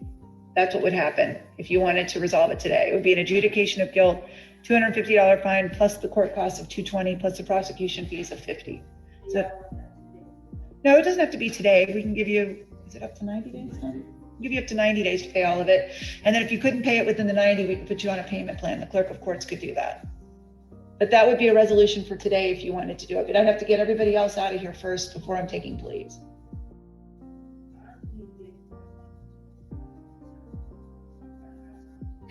You know, what time do you have to pick up your son? You're not gonna be here until 4 o'clock. I have an 11 o'clock docket. You'll be out of here before 11. Positive. I got 10 more people in here. You see how fast I'm doing them? If you want to do it today, I'll take you at the end of my docket. Otherwise, I'm going to set you for a pretrial. What would you like to do? Would I be able to do the pretrial via Zoom? That's up to Judge Brown. I've just received information that some of the judges aren't necessarily doing everything by Zoom. I am, but I don't know what Judge Brown's policies are at this point as far as allowing defendants to appear by Zoom. You'd have to ask his judicial assistant if you could appear by Zoom. You could not appear by Zoom for a plea. We have to do pleas in person. So if you wanted to accept the plea offer, we could do it today, or you could come back down to Naples and do it in person on another day. But I have time to do it for you this morning if you wanted to wait. I mean, I probably will be done with the rest of this audience by 20 minutes. Or you can sit and wait 15, 20 minutes and see if you want to take it. And if not, we'll give you another trial date.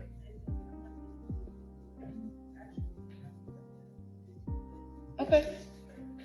Well, it's not your fault. It's just the simple fact that it's one little problem is they're not. One little problem can become one big problem, especially when it happens in multiple counties, which is what your problem is right now. So I think your decision to talk to somebody is a good idea. And in the meantime, to keep trying to get your license back. That's all we can hope for you. So I'm going to give you a pretrial date. Judge Brown, what's the date? July 26th at 10 a.m. As I said, Ms. Williams, get in touch with Judge Brown's assistant, Sarah, and see if you can call in by Zoom. We don't want you to spend all this money on Ubers to come down here if we can let you appear by Zoom, okay? You can look up Judge Michael Brown online and it'll have his assistant's phone number. So you can call and say, hey, I live up in the Tampa area, Sarasota. I don't have a car. It's too cost prohibitive for me to appear. Can I appear by Zoom? And I think there's a chance that probably it will be okay, but I can't make that judgment call, okay? Hi, good morning, sir. What's your name? What's your last name? With a G. I was supposed to have an attorney here. Okay, it does say that you do have an attorney, 21 MM 705. The attorney's name is Brady Sullivan. Oh. Judge, he's new with our office. Okay, I haven't met Mr. Sullivan yet. He's still in Fort Myers at this time, but he will be down. That will be this individual's attorney. If I may enter a plea of not guilty on his behalf and set for the next appropriate pretrial. So, sir, you do have an attorney, but I have to come back again. that's up to your attorney. You need to talk with your attorney to find out if you have to come back. Judge Provost is your judge. I don't know whether Judge Provost is doing pretrials remotely or whether he's doing them in person, but he may be one of the judges that's allowing just the attorneys to appear. That's what I'm doing, but we aren't all doing things the same way. So I don't know the answer to that question, but Mr. Sullivan can answer that question for you, the attorney. I haven't had the chance to meet him yet.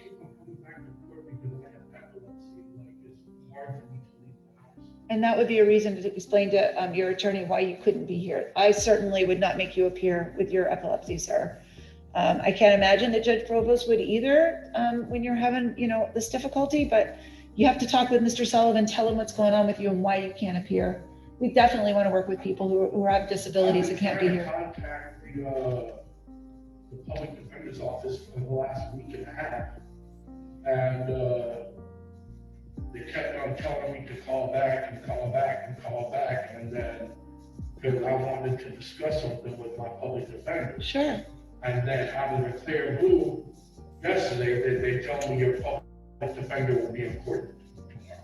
Well, the public defender who's in court for this morning is Ms. Armpriester, and she's over Zoom. And she's here for the purposes of assisting with the cases that are assigned to the public defender. So Ms. Armpriester, do you want me to have him provide the information to your office, have him come to the 5th floor and get Mr. Sullivan's card, or what do you want? Absolutely. I have a card. I'm sorry to cut you off. That's okay. I have a card with my case number and the public defender's number and everything.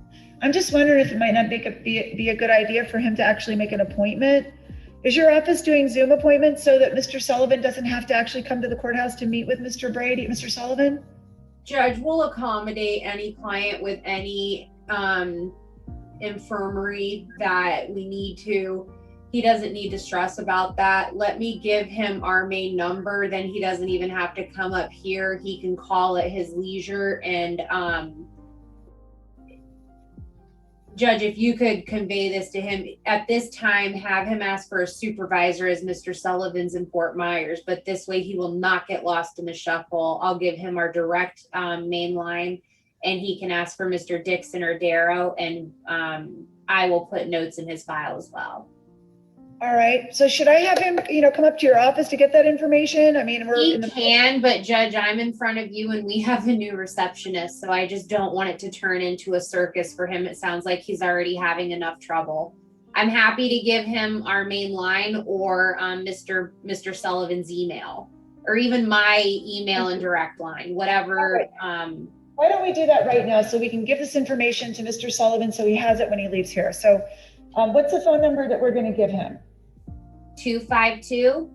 Yes. 8397. Okay, and then the supervisor's names that he should ask for so that he can talk to somebody? Judge, he could ask for Mr. Darrow. Mr. Darrow, yes, thank you. Sir, you have a question? Yes, ma'am. Okay. Is that a 239? Yes, it is, 239. And then the supervisor in the office, his name is Rex Darrow. And probably Rex, like R-E-X, like T-Rex, but without the T. He wouldn't like that, would he? He's used to it. Does everyone call him T-Rex? I think he's used to it. Poor Rex. All right, you have any other questions? Yeah, does Rex have an 8-cylinder? Yeah, 8-cylinder. Now that one's lost on me. Is this He does run a truck. Yeah. Is it a Ram? Is it a T-Rex? Because Ram is a T-Rex. That's funny. I like that. Your date's June 24th, sir. 624? June 24th. Hi, good morning, sir. What's your name, please? Mr. Stevens. Okay. All right, Mr. Stevens, and you are case number 20CT2585. Yours is also a charge of driving while license suspended. Do you think you're able to get a license, sir?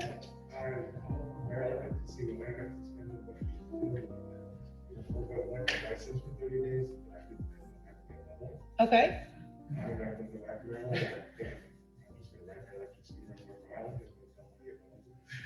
Do you have to have a license to ride an electric scooter? I don't know. Do you know, Mr. Ray? Judge, there's a defense to that. If it's under a certain CC amount in the motor, it's in the statute. Did you get pulled over for riding your scooter without a license? No, I had a car. Oh, we had a car at the time, so Yeah. it might be a good idea to make sure that the one that you're currently riding is not one that you need a license for. Okay, gotcha.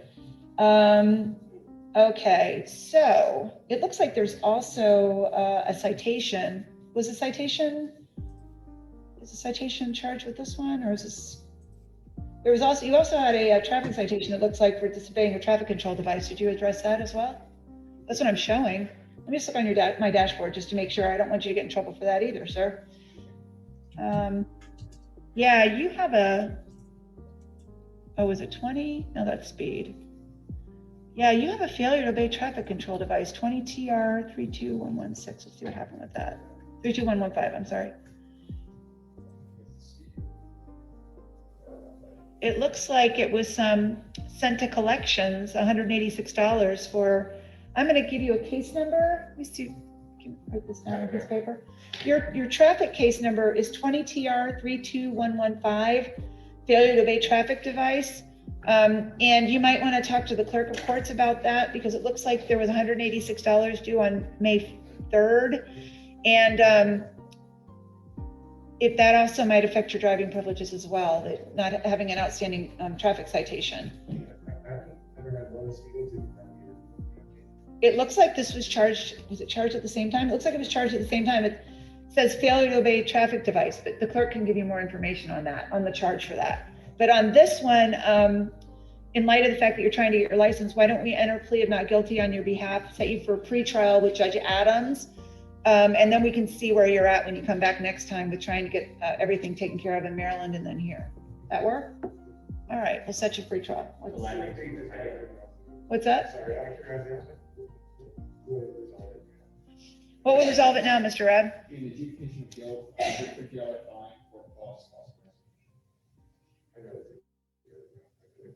Okay, so let me have you have a seat, and we'll call you back at the end of the docket, and I need to have you read and sign a plea form and the waiver of counsel form, okay?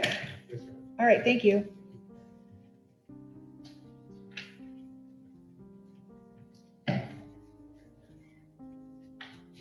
Okay, hi, good morning, sir. What's your name, please?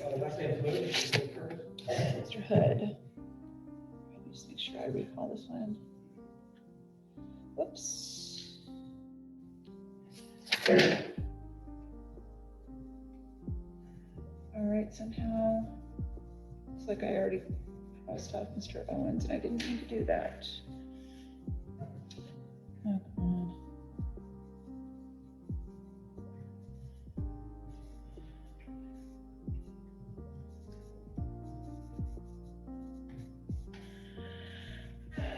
All right, what was your name? I'm sorry.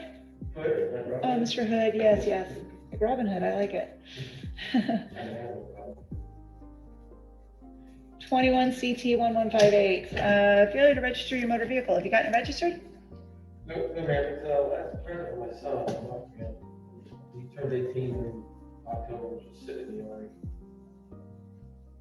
I just bought it the day before.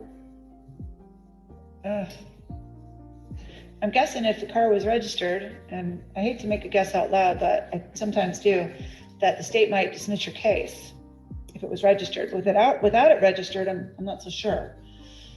So, It makes sense to pay with my name and then put his name on.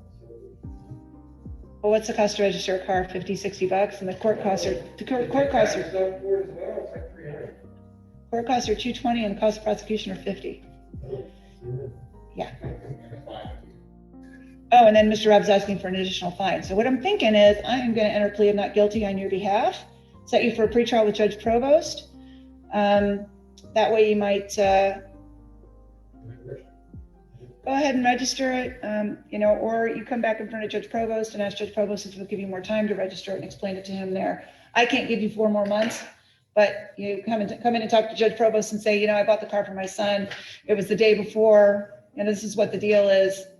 He might say, I'll give you until such and such a date to do it.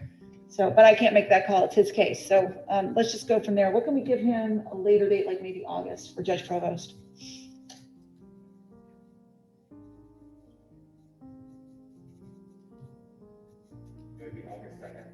August 2nd. So I'm giving you a little more time because that way you'll be kind of in the home stretch when you come see Judge Provost and you say, can I just have till October? And he might give it to you. All right. All right. Thank you.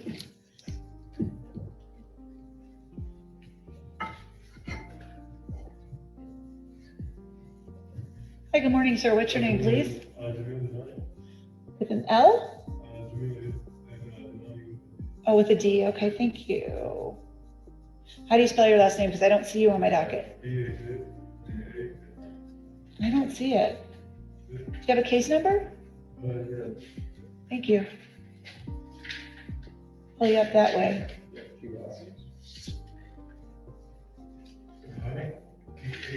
Mm-mm. What's the case number, Joe? No. What's your case number? Do we have a case number, Joe? 21CT1127. All right, I found you now, but I don't know where you are. Let's see what's happening with you. If I can get it to pull up. All right, it says your arraignment was canceled. Oh, you know what? Well, even though you sat here all morning, it looks like your case was dismissed. It's dismissed. Yeah, so good news, bad news. Bad news is you had to sit here for an hour and a half. Good news is your case is dismissed. You don't have to come back. All right, thank you, sir. It says notice of no info. No, it's our case. Oh, I don't know. Hi, how are you? Yeah. What's your name? What's your Fuller? Oh, there you are, Unavis, 21CT1207. All right, Mr. Fuller. Looks like we have an information filed. The charge is reckless driving. Is there an offer to resolve his case, Mr. Rapp? There's your honor, it's diversion or alternatively with $250 fine, 6 months of probation, and 12-hour driver improvement course for cost restitution. So the first thing you said is that you qualify for diversion. Is that something you're interested in? You go to probation, you do some tasks, your case is dismissed, or you can plead to the charge and get put on probation. Which one sounds better to you? I thought so. All right, so what we'll do is we'll enter a plea of not guilty on your behalf. We're gonna set you for a pretrial with Judge Crown. As I've said to everyone before you, you complete diversion, you're done, your case will be dismissed, we won't see you back. Yeah, Mr. Rabb, has a contract been sent over to probation? But it just doesn't show up on my dashboard, that's why I wanted to be sure. So you'll need to make an appointment with probation. If they say they don't have the contract yet, then maybe call them in a week and just say, you know, you didn't have the contract before, do you have it now? So you just go out here to the left and you'll see a big sign that says probation. And that's, just tell them that you qualify for diversion and you want to get signed up.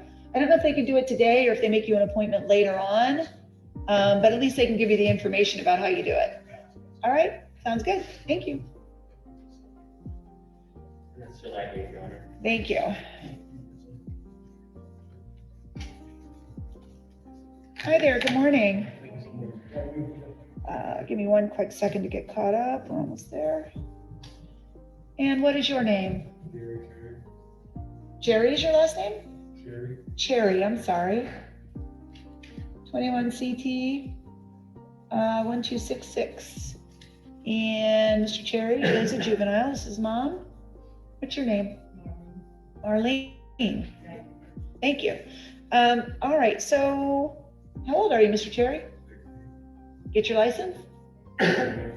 Able to? Do you have a permit? Okay, what do we need to do to get him a permit? Mom? How long do you think it's going to take so we can get him on the road legally? How long do you think it'll take before we can get him on the road legally, get him his permit so that he's in a car with a license so that he can learn to drive under your close supervision, right? So your case is with Judge Adams. Why don't we enter a plea of not guilty on his behalf and set him for a pretrial with Judge Adams? I can tell you, you go in front of Judge Adams with the permit, I think you have a pretty good resolution. No permit, not so good resolution. And at your age, you need to have a good resolution because what happens is if you drive without a license and you get in trouble for it, it affects your mom. It affects you, but it affects mom more because mom has to pay increased insurance. Mm-hmm. You know, she can't get a car for you. She can't do all the things that help you to become the person you need to be, which is a licensed driver on the street, right? All right, so I'm going to give you some time to work on it, which will be, when are we bringing them back? July 19th. July 19th with the permit. All right, thank you.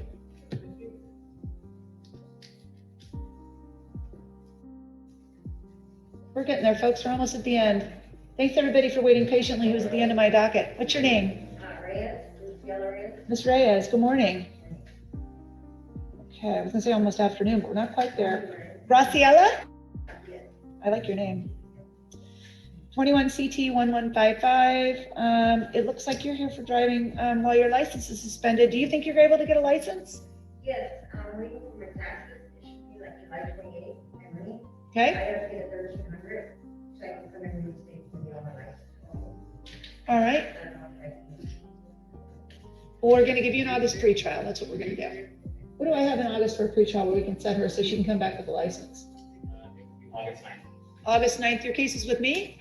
And so I'm gonna enter a plea of not guilty on your behalf, set you for a pretrial with me, August the 9th. And I'm hoping you're gonna come back and show me that driver's license. That'll be a better disposition, right, Mr. Rabb, if she has a license? All right, that's even more important to get that license, because, all right, that might be your get out of jail free card, as they say. And it also keeps you on the road and driving instead of being in trouble. We don't want that, right? All right, thank you.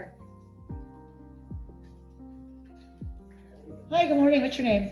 Shirley Samantha. Last name is spelled with an H? Beckman, gotcha. 21 MM 793.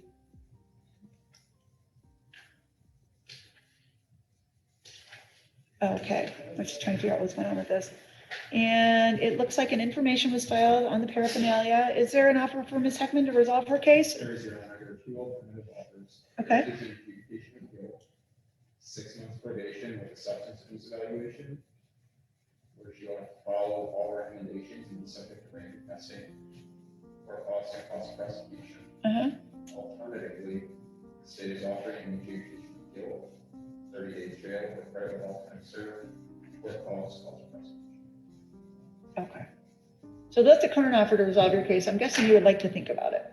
I have a question. Sure. If I get the 30 days, because I have children, could I do them on weekends? Or do like community work on the weekends or something like that? I know they do that in Orange County. Right now, Your Honor, that's not considered as part of the offer.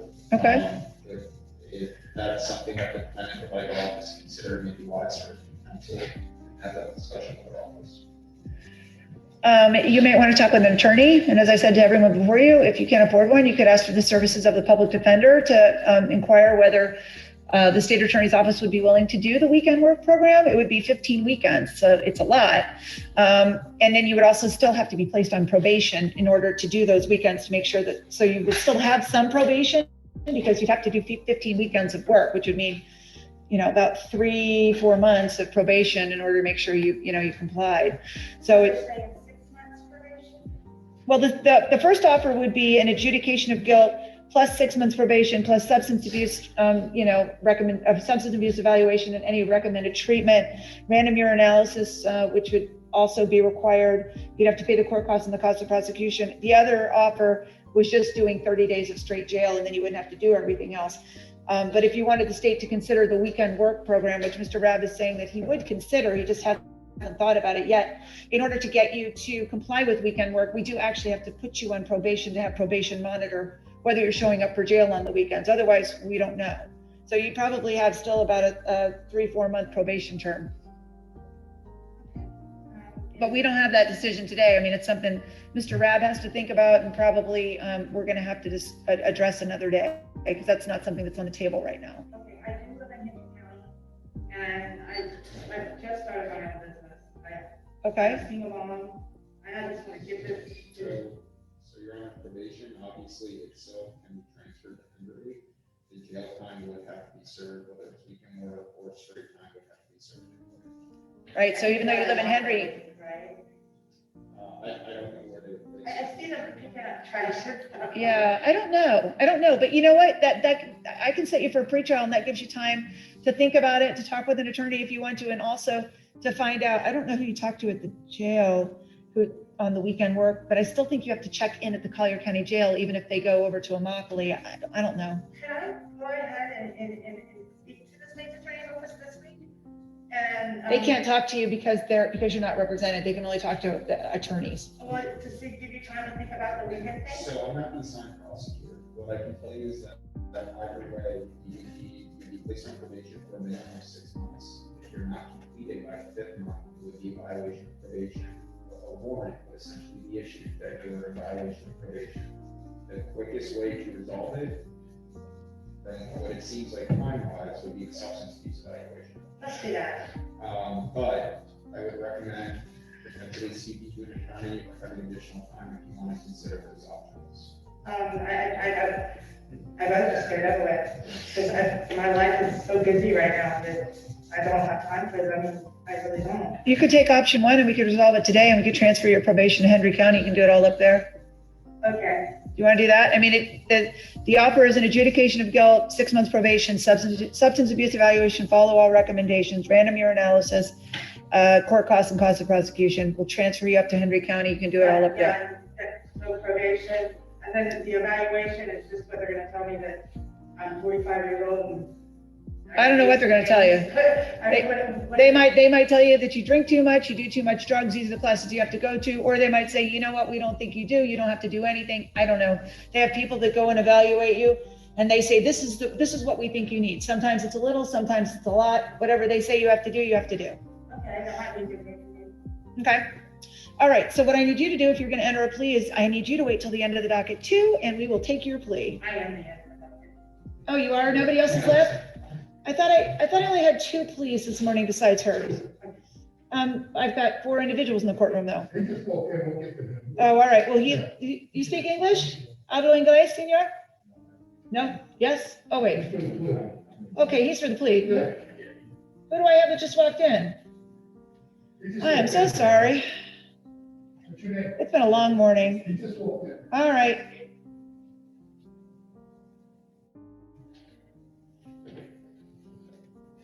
Is he in the right place?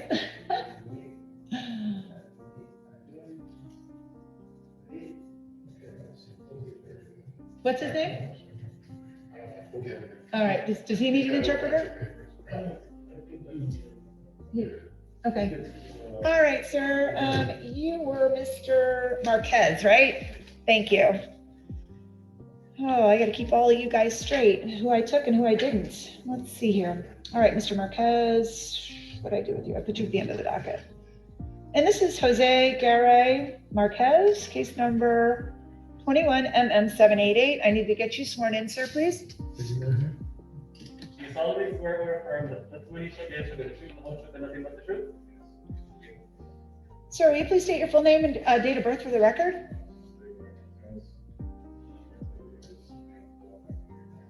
And sir, you've been charged with 2 fish and wildlife violations. Do you understand that the maximum penalty for those 2 charges for each count would be 60 days in the Collier County Jail? Do you understand that now that I'm telling you that that's the maximum that could happen to you if you were to be tried on the offense and convicted?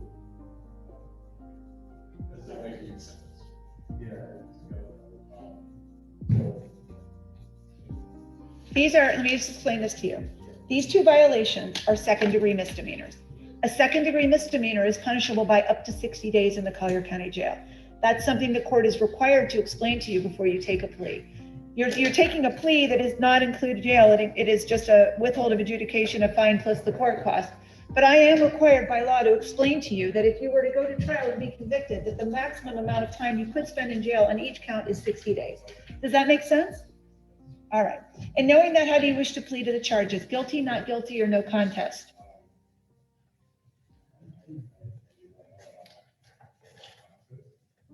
Perfect. Have you read and signed a plea form? Yes. Do you understand all the rights that you're giving up by entering into this plea today? Like the right to go to trial, the right to have a jury of your peers, to make the state prove all the evidence against you beyond a reasonable doubt. All those rights are outlined on that form.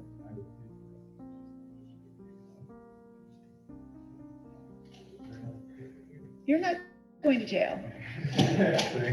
You're not going. One of the parts of my job that I have to explain to people, and sometimes people don't understand, is that I have to tell you, you know what? The maximum amount of jail time that you could spend on a second-degree misdemeanor is 60 days in jail. If you were here on a first-degree misdemeanor, the maximum you could spend is a year in jail, and it makes people really, really nervous because they think I'm going to put them in jail. Believe it or not, I don't put very many people in jail. Despite my job, I could probably count maybe on one hand, maybe 2, the amount of people that I've actually sentenced to jail this year, because we live in Naples. We just don't have much bad things happen. And most of the time, people like you come in and we say, you know what, you made a mistake. We're going to charge you a fine and some court costs. It'll be a learning experience. We send you on your way. Okay, so we're not giving you any jail today.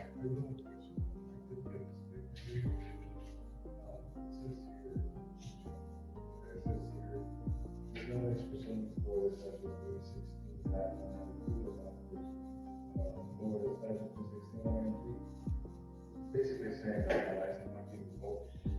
I can tell you what that means. There's probably a notification at the bottom of the piece of paper that you received that applies to individuals who are coming before me on a DUI.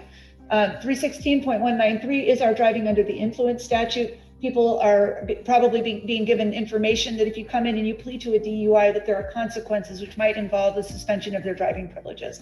You're here on a violation of a fish and wildlife regulation. That section does not apply to you. Your section that you're violating is 379.401 sub 2B1. 316.193 is a DUI statute, so please disregard that. Sometimes they put information on notices to let people that are charged with more serious crimes, like a DUI, so they understand that there might be other consequences to them that they haven't contemplated, but that doesn't apply to you. Yep, that doesn't apply to you, okay? Any other questions? All right, are you entering into this plea because you believe it's in your best interest? Has anybody threatened you or made you any promises to get you to enter into this plea? And you understand that you have the right to have an attorney with you today. And knowing that, do you still wish to go forward on your own? Are you currently under the influence of any drugs, alcohol, or medication that would affect your ability to enter into this plea? Do you suffer from any mental illnesses? Do you understand if you're not a United States citizen that this plea would likely be used against you in a deportation proceeding? Anything else I need to ask him, Mr. Rabb? All right, so sir, the court will accept your plea, find that it was freely, voluntarily, knowingly, and intelligently made, that there's a factual basis for your plea and venue is in Collier County. To the two charges of violating fish and wildlife regulation, in each count, there will be a withhold of adjudication of guilt, which as I said before, you're not being adjudicated guilty, $100 fine per count, plus composite court costs and costs of prosecution. I will also give you 90 days to pay those fines and court costs. Any other questions? All right, perfect. Good luck to you, sir. Where's my button? Really? Yeah.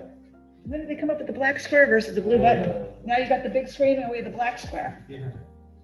Nope, that black square did not work unless it's going over to, there's two monitors here. Is the other one work? I don't know. I hit the black square, it didn't work. You know what, let me just look at your thing. Easier. Did they fix it?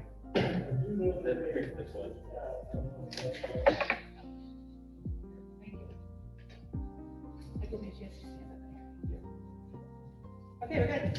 Thank you. All right. Mr. Stevens. All right, let's get to your case. See, that lady should have stayed. I told her she'd be out of here to get her kids before 4. They don't believe me. I can do these things. I can do this fast.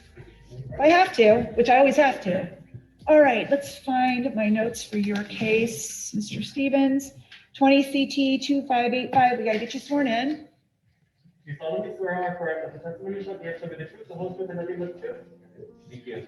All right, sir, will you please state your full name and your date of birth for the record? And Mr. Stevens, you're charged with driving while your license is suspended, canceled, or revoked. Do you understand the maximum penalty for that charge is 60 days in the Collier County Jail? Yes. And knowing that, how do you wish to plead? Guilty, not guilty, or no contest? Sure, it is an adjudication. Have you read and signed a plea form? Yes, sir. Do you understand all the rights that you're giving up by entering into this plea? Yes, sir. Are you entering into this plea because you believe it's in your best interest? Yes, sir. Has anyone threatened you or made you any promises to cause you to enter into this plea? And you understand that you have the right to be represented by counsel here today. In knowing that, are you waiving your right to go forward without counsel? Are you waiving your right to have counsel present with you? Sorry. Yes.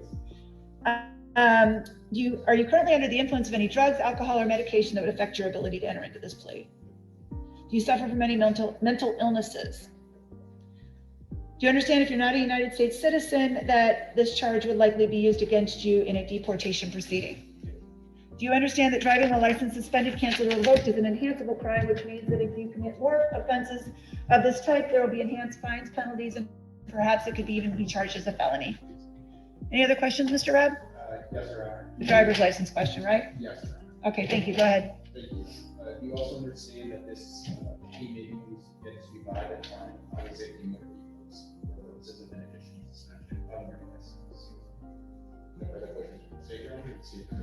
All right, thank you, sir. So the court will accept your plea, find that it was freely, voluntarily, knowingly, and intelligently made, There is a factual basis for your plea and venue is in Collier County. To the charge of driving while license suspended, canceled, or revoked, the court will adjudicate you guilty, impose a $150 fine, plus the court costs and the cost of prosecution. I'll also give you 90 days to pay the fine and the costs. All right, thank you. Good luck to you, sir.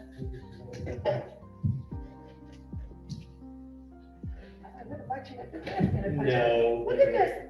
We can do better than this for him, can't we, Joe? No. See that? He's No. this little tiny Oh, hand. yeah. We've got a great big thing for you. It's a primary report. No. Steal that away from me. Are you sure? No. Oh. That was such a firm no. I'm not used to firm no's like that, Tommy. Come on. Looks good to me. Okay, now let's see here. Ms. Heckman, let's go back to you. Okay.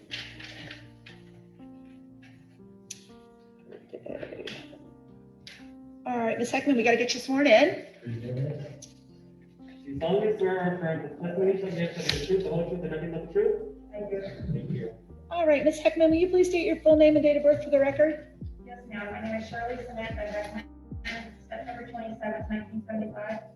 And Ms. Heckman, you've been charged with possession or use of drug paraphernalia. Do you understand that that charge carries with it a maximum penalty of 1 year in the Collier County Jail?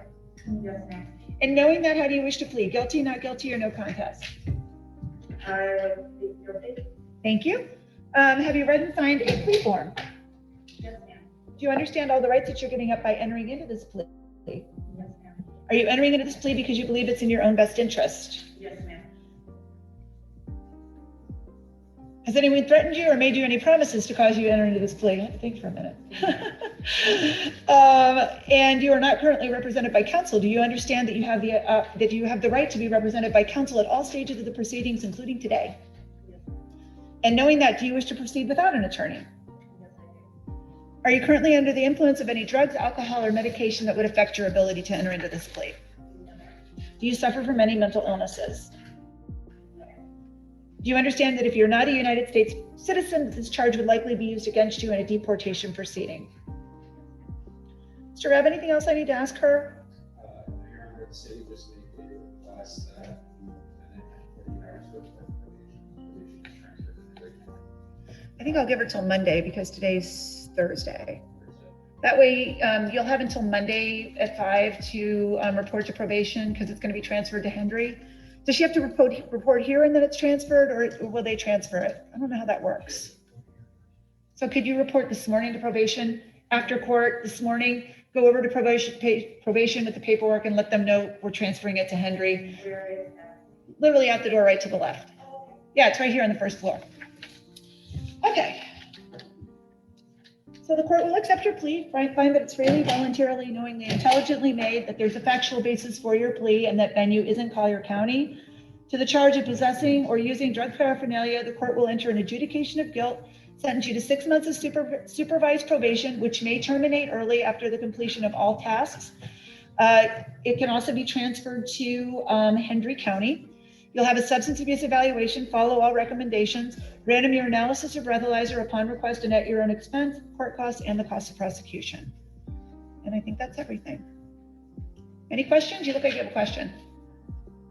Which money is that? I can tell you it's $220 for the court costs, $50 cost of prosecution, so it's $270. And you'll have the term of your probation to pay it. So, and it'll be paid through the clerk of court. You're going to get a judgment that says how much money you owe. And then I don't know what the probation fees are in Henry County. There's a probation fee monthly that you have to pay for being on probation.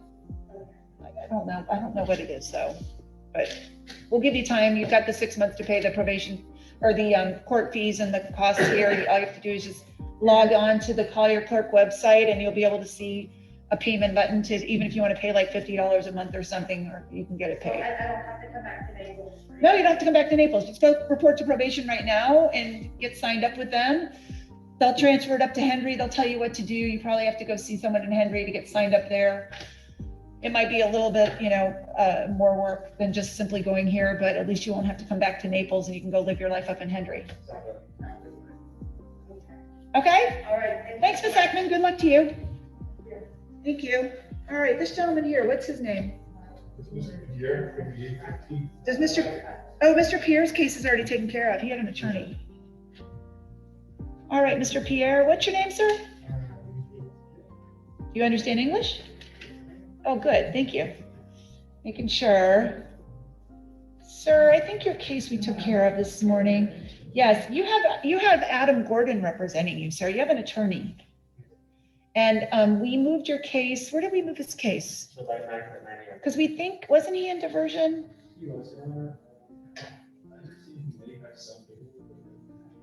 Oh shoot, I just got completely kicked out of the computer. Seriously?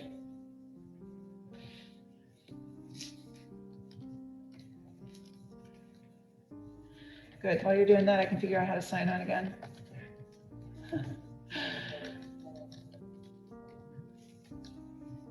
And I might have you run through the no-shows, Tommy, because I don't think I've been crossing them off as I go the way I should.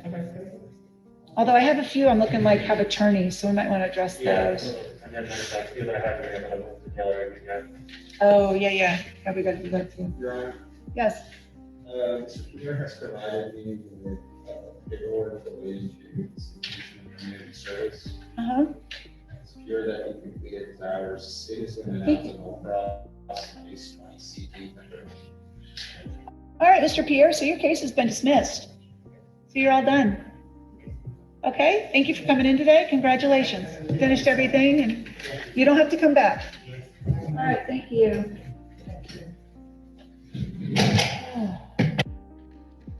I had more coffee this morning. I went through Dunkin' versus Starbucks, because usually I love their lattes, and the one this morning, literally I couldn't do it. It was so strong. Yeah, I couldn't decide. They're right next to each other. So which one do you go to? Do you go to? I don't know. I should have just made my own coffee. That's what I should have done. That's what I usually do. That's what I do. That's what I usually do. Oh, I have one of those cappuccino makers. I have an espresso. Do you? Oh, I love that Nespresso. I have a little one. Yeah. Right on my desk. So I'm like, If I have the Keurig, maybe I need to get one of those Nespressos because they are good. yeah. Mr. Rab has his Diet Coke. It's the same one that he's had since I first met him. Right. Do you still have? He's got it. Today's model was a Pepsi Zero with mango. Oh. Oh, I don't know about that. Actually, really good. You have to like mango though. I don't know. I know. And there's actually mangoes in my office. You have to ask Jen for one. Somebody's got a mango tree. I found that most people are Pepsi or Coke, but you're whichever. I am what is on sale. Oh. Okay. All right. Generally a Coca-Cola guy, right? I was gonna say, I usually see you with the Diet Coke. If I had a choice. This mango thing is. Diet Coke for life, Judge. Miss Armbruster, she's not gonna take your Pepsi. What about the mango? You want the mango? Mango Diet Coke's all right. I didn't even know there was mango Diet Coke. Oh, there's all kinds of flavors, Judge. There's it's amazing. I'll bring you some.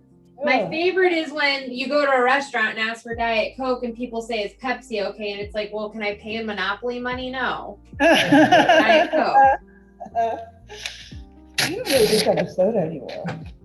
No. It's a problem. I guess I'm missing out. No, you're healthier. I don't know about that. We have an awful lot of candy in my office. All right, so do you want to start? And Ms. Armbruster, do you have anybody else on the docket? Why don't we take your stuff so we can get you done? Please. Yes. Let me see. Who do I see here? I see. It's please if not guilty all around. Vladislav Kadakov.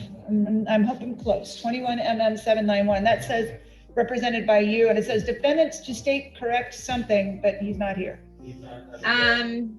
Oh, he's on jail arraignment, so maybe we need to move him to Friday. Yeah, he's in custody, Your Honor. This is, you can make me say this again. Oh, Tommy said it. Yeah, there you go. Whatever Tommy said. All right, you have to, not only do you have to announce all Spanish names, you now have to announce all Russian names as well. As a matter of fact, I'm just gonna have you call the doctor. Just let Tommy do it. Charged with an affray. I don't see that too often. Yeah. Tomorrow morning. Let's see. All right, that work for you, Ms. Armpriester? We're gonna move them to tomorrow morning? Yes, that's fine. Okay. And then let's see who we have next for you. We have Mauro Lopez Hernandez, 19 CT 1193. Plea of not guilty set for the next available date. Both cases? Please. All right. July 19th at 9 a.m. 7/19 at 9 a.m. All right, and then next for you, we have Francisco Trejo, 21 CO 292. Plea of not guilty set for next date, please. And that's all I'm seeing for you, Ms. Armpriester. Are you showing anybody else? Unless I'm covering it for Ramos, for sure, and Sullivan. I don't see anybody else. I didn't know about Mr. Sullivan, but I'll have to keep an eye out for him. When's he Yes, coming ma'am. down to Naples? Is he coming down soon? My understanding is he'll be training for a couple weeks. Oh, okay. All right, well, I guess I'll meet him then. All right, so that's all for this morning. I think you're done for today's purposes, Ms. Armpriester. Thank you for zooming in this morning. My pleasure. Thank you for the accommodation. July 9th? July 9th on the previous defendant, Mr. Trejo. All right. Let's start at the top. We have Starlin Abad Azuna, 21 CT 1170. What do you want to do for Mr. Azuna? Your Honor, now that we are opening seats positions for less than 400 people not present. That's Mr. Lucarelli's case. It says Lucarelli. I have Okay. I'm not sure who was represented at all, but in light of that, We want to bench warrant Mr. Lucarelli then, right? and Joe, Yeah, Joe knows where he is, don't you, Joe? I'll take care of him tonight. All right. Yeah, we know where to find him on Thursday nights. There are some lawyers that we know where they are. Sounds good. July 9th. July 9th. Idania Almeida Rodriguez, 21 MM 785, represented by Attorney Diaz. Set that for pretrial? July 14th. July 14th. And then Kenneth Bernhard, 21 MM 805, represented by Mr. Barry. July 21st. Christine Castillo, 21 CO 293. And represented by Attorney Sullivan. Oh, that's our public defender. Whoops, I missed that one. Set it for pretrial. June 28th. Thank you. Joshua Goldglanz, 21 MM 705. We did that one. We did? Oh, whoopsie. See, I told you I missed some. There's, oh boy, I'm gonna try it. Elismel Morales, I'm not even trying the second. 21 MM 783, represented by Attorney Hollander, Lee Hollander. Okay. What date we got, Tommy?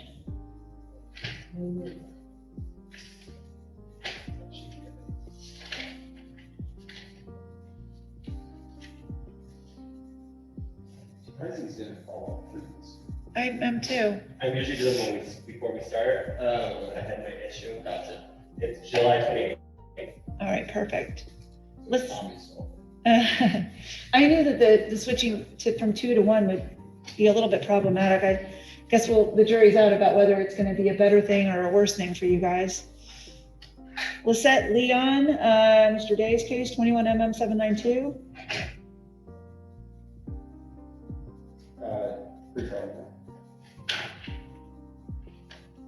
Tommy? She's July 7th. July 7th. And then Sebastian Landano, Mr. Russo, 21 MM 797. July 14th. That one doesn't have an information file. Sebastian Landano, 21 MM 797.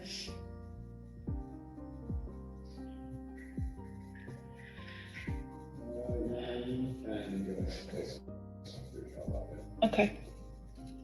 July 14th. Alfredo Lopez Domingos, Attorney Ramos, 21 MM 782. Alfredo Lopez Domingo, 21 MM 782. It's on Lopez on my, oh, it is? Oh, okay. Tony Ramos is a public defender? Yes. I'll tell you, I don't know all of them yet. And I may not because they don't appear before me. So let's set that one for a pretrial. Yeah, that's July 22nd. It's actually moved to jail right now, sorry. Oh, okay, to tomorrow? Yep. Okay, perfect. How about Danny Perez Francisco, 21 CT 1169?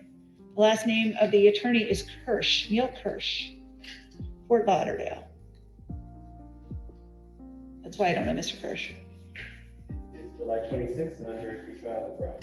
Sounds good. How about Reynaldo Rodriguez, 21 CT 484? Looks like it's attorney Christopher Brown. Reynaldo David Rodriguez? David Rodriguez. 21 CT 484. We didn't address that yet, did we? Wait a minute. Was this case disposed? It says notice. Yeah, case is moved on. Right. Yeah, it looks like it's gone. And It's the other one we moved to July 12th. okay, perfect. And what about Renee Rodriguez, 21 MM 784? Says it's attorney Juan Diaz. July 28th, pretrial. Perfect. That's all I have for attorney cases. Let's see. You want to go through, Tommy, if you don't mind, the people that are, because I'm pretty sure that my docket, I just didn't cross a bunch of them off. Sure, the first one is Douglas Castro, 21 MM 574. Okay.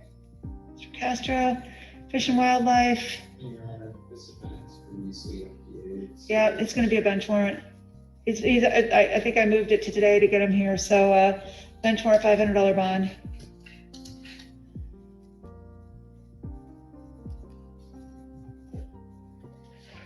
Next one is Aaron Contreras, 21 CT 1177. This looks like it's a first time up on a failure to register. Let's continue the arraignment for a couple weeks. 2 weeks? Yeah, let's continue it 2 weeks and see if we can get him here. If not, we'll address it then. Again, Your Honor, just for the record, the city will be requesting bench warrants on all cases. So, I think on the first time up, Mr. Rob, I probably am not going to do that, but just like the gentleman we issued the bench warrant on this morning, second time up, then I'm inclined to agree with you. Just, I know that still with some of the protocols that are out there, people aren't sure whether they need to appear in person. I would hope that when they receive the second notice, it says you need to appear in person, it lights the bell, but if it doesn't light a bell, we have other ways to light the bell. the date. 2 weeks, was June 17th, is that the date? Or, The one that we discontinued the arraignment 2 weeks. yeah, 2 weeks, June 17th. Okay, perfect. Who do we have next? Next one is Matthew Diaz. All right, Mr. Diaz. Let's see what's happening with him. All right, this one says it's 72 days, which means it's probably already been, there was an order granting continuance. Why did we?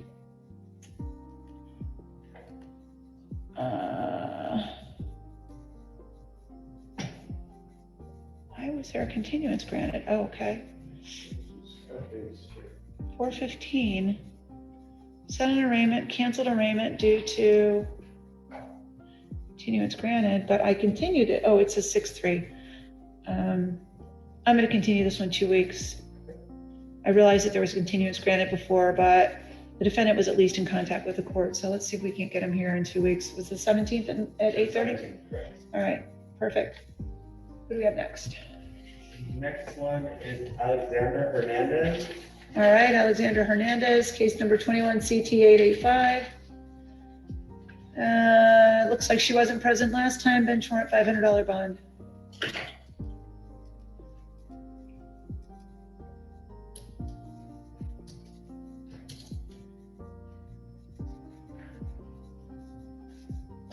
Who do we have next? Okay, after that is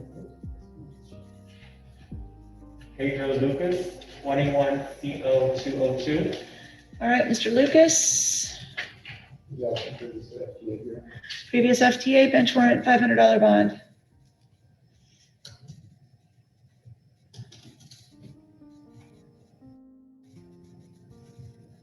All right, who do we have next, Tommy? Fernando Martinez, 21 CT 1256. First time up, continue at 2 weeks, please. June 17th at 8:30. Next one is Gabriel Morales Gonzalez, 21 CT 1138. All right, Mr. Gonzalez, looks like it's first time up, continue at 2 weeks. Angelica Vicious, Sounds good to me. 21 MM 610. She wasn't here last time, bench warrant $500.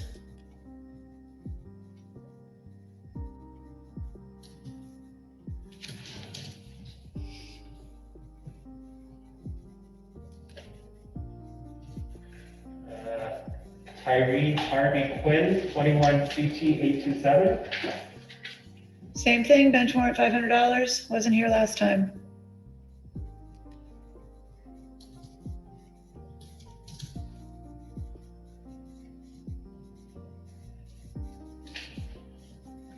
Cesar Hernandez Ramos,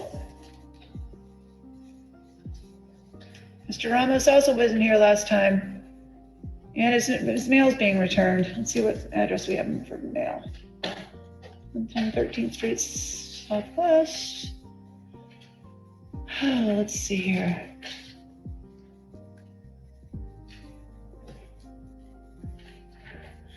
This is strange. May 20th, it says, notice was sent to him at 1998 41st Terrace Southwest. And then the mail that we received is returned on 6/1 was sent to 1101 13th Street Southwest, Naples.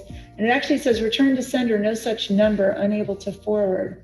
Any idea, Tommy, why we have a different address for him than the one that was on the first notice that was sent? Looks like the May 20th notice said, the May 20th notice today, the one that's in the court file says that his address is 1998 41st Terrace Southwest in Naples. But then the mail that was returned says 1101 13th Street Southwest, Naples. And then it says no such number, unable to forward. it looks like we have that one address on file and there may have been a second address. The address on the citation and driver's license transcript is at 198. I don't know either, but I think, Maybe it's like an application for public defender, but there's not one there. I don't know. I think we need to renotice him at the address that we have on the court notice, which is the, let's see here. It is 1998 41st Terrace Southwest, Naples, Florida, 34116. Normally I would bench warrant him, but I don't think that I can because I think there's maybe controversy about where he is. Let's do 3 weeks in light of the address issue. Okay. And that's it. That's it? Did we take care of Brian Tanner? Yes. We did? Okay. All right. That's the only other one I had that I missed. Brian Tanner? Yes, Brian Tanner. We did? He's moving to jail. Oh, okay. All right. And that's everybody. All right. So are you staying here for infractions? Yes. All right. I'm taking a 10-minute break. We've been going for 3.5 hours. So you too, Tommy. We'll be back at 11. All right, Mr. Rabb, thank you. I think what do we have tomorrow? Okay. Oh, it's good. Thank you. Recent morning, I believe that we already continued your docket. We did, yes. So we're ready to go for tomorrow morning. Thank you guys for, this went pretty efficiently. Yeah, thank you. All right, I'll see everybody in 10. Thank you.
Good morning, everybody that's over Zoom. If you wouldn't mind muting your microphone until your case is called. I'm Judge Nicola. I also have people who are present in the courtroom this morning. I left some of my information in my office, so I have it being brought down to me. So it's going to take just a minute before we can get started. This morning is the opportunity for you to have a hearing. When we have a hearing, the officer that's on your case will be sworn in and will provide testimony initially about the reasons behind writing the infraction. And then you will also have the opportunity, once the officer is given testimony, to tell this court why you believe you should be found not guilty. Oh, I've got more people in the waiting room. Hold on. I'm gonna have to start over.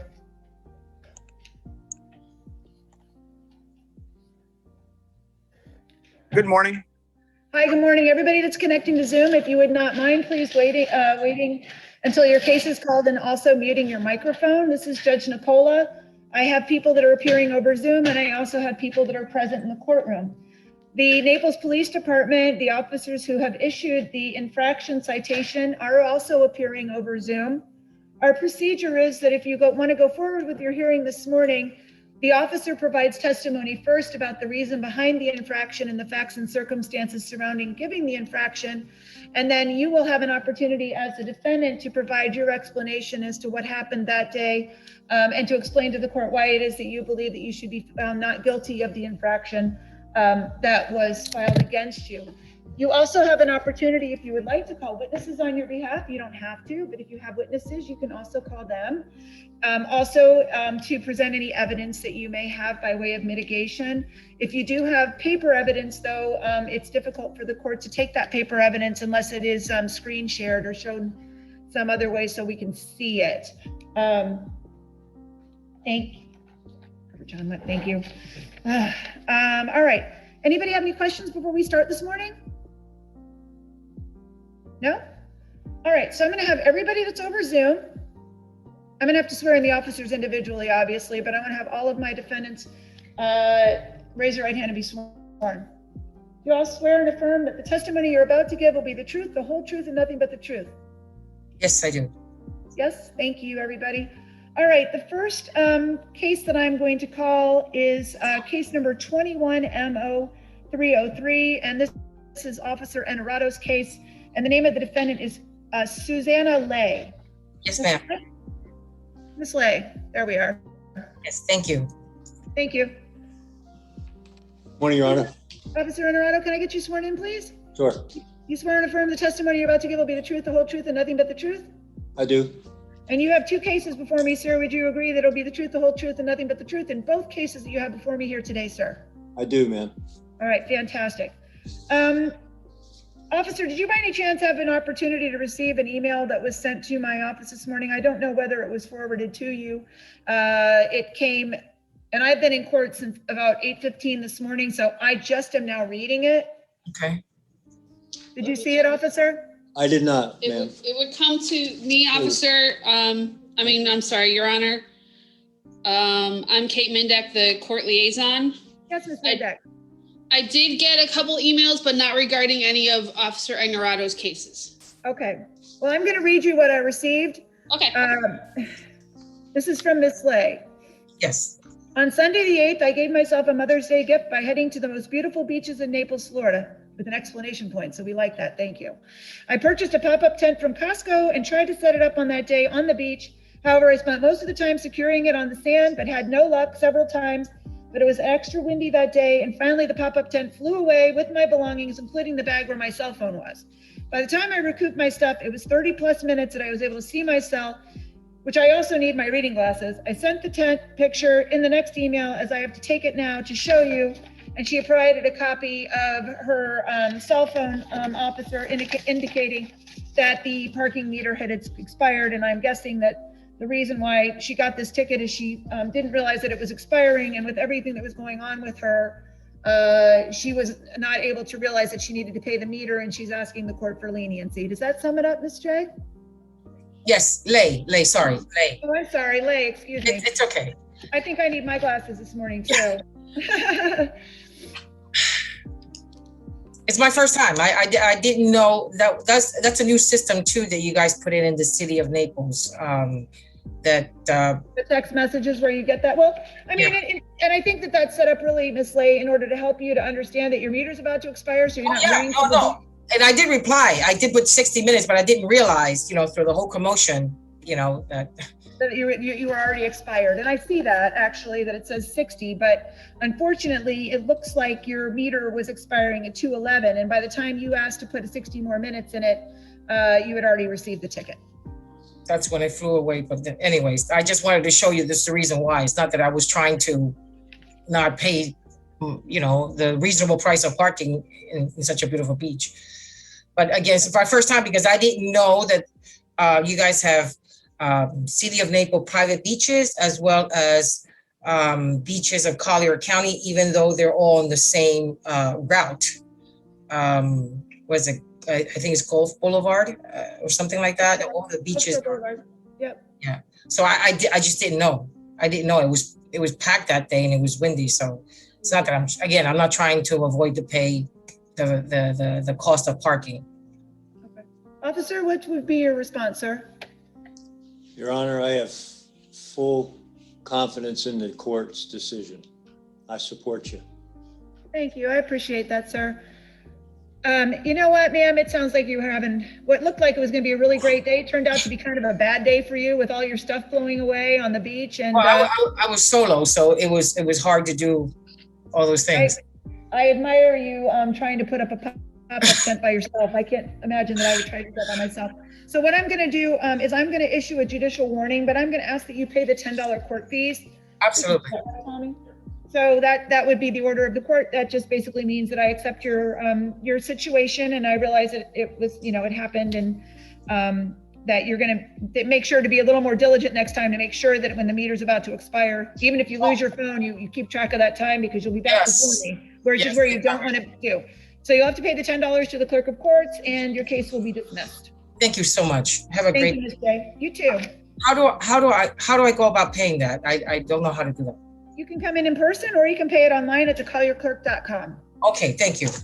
Okay, thank you. All right, so Officer Honorado has another case, which is 21MO319, Douglas Taylor. Mr. Taylor, are you there? Are any of you Douglas Taylor? Is anybody here representing Douglas Taylor? I wonder if we've heard from Douglas Taylor. All right, let's take a look at this one. Oh,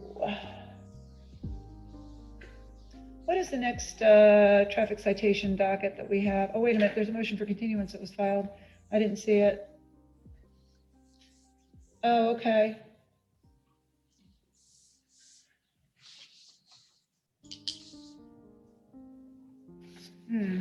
All right, let's see when we can continue.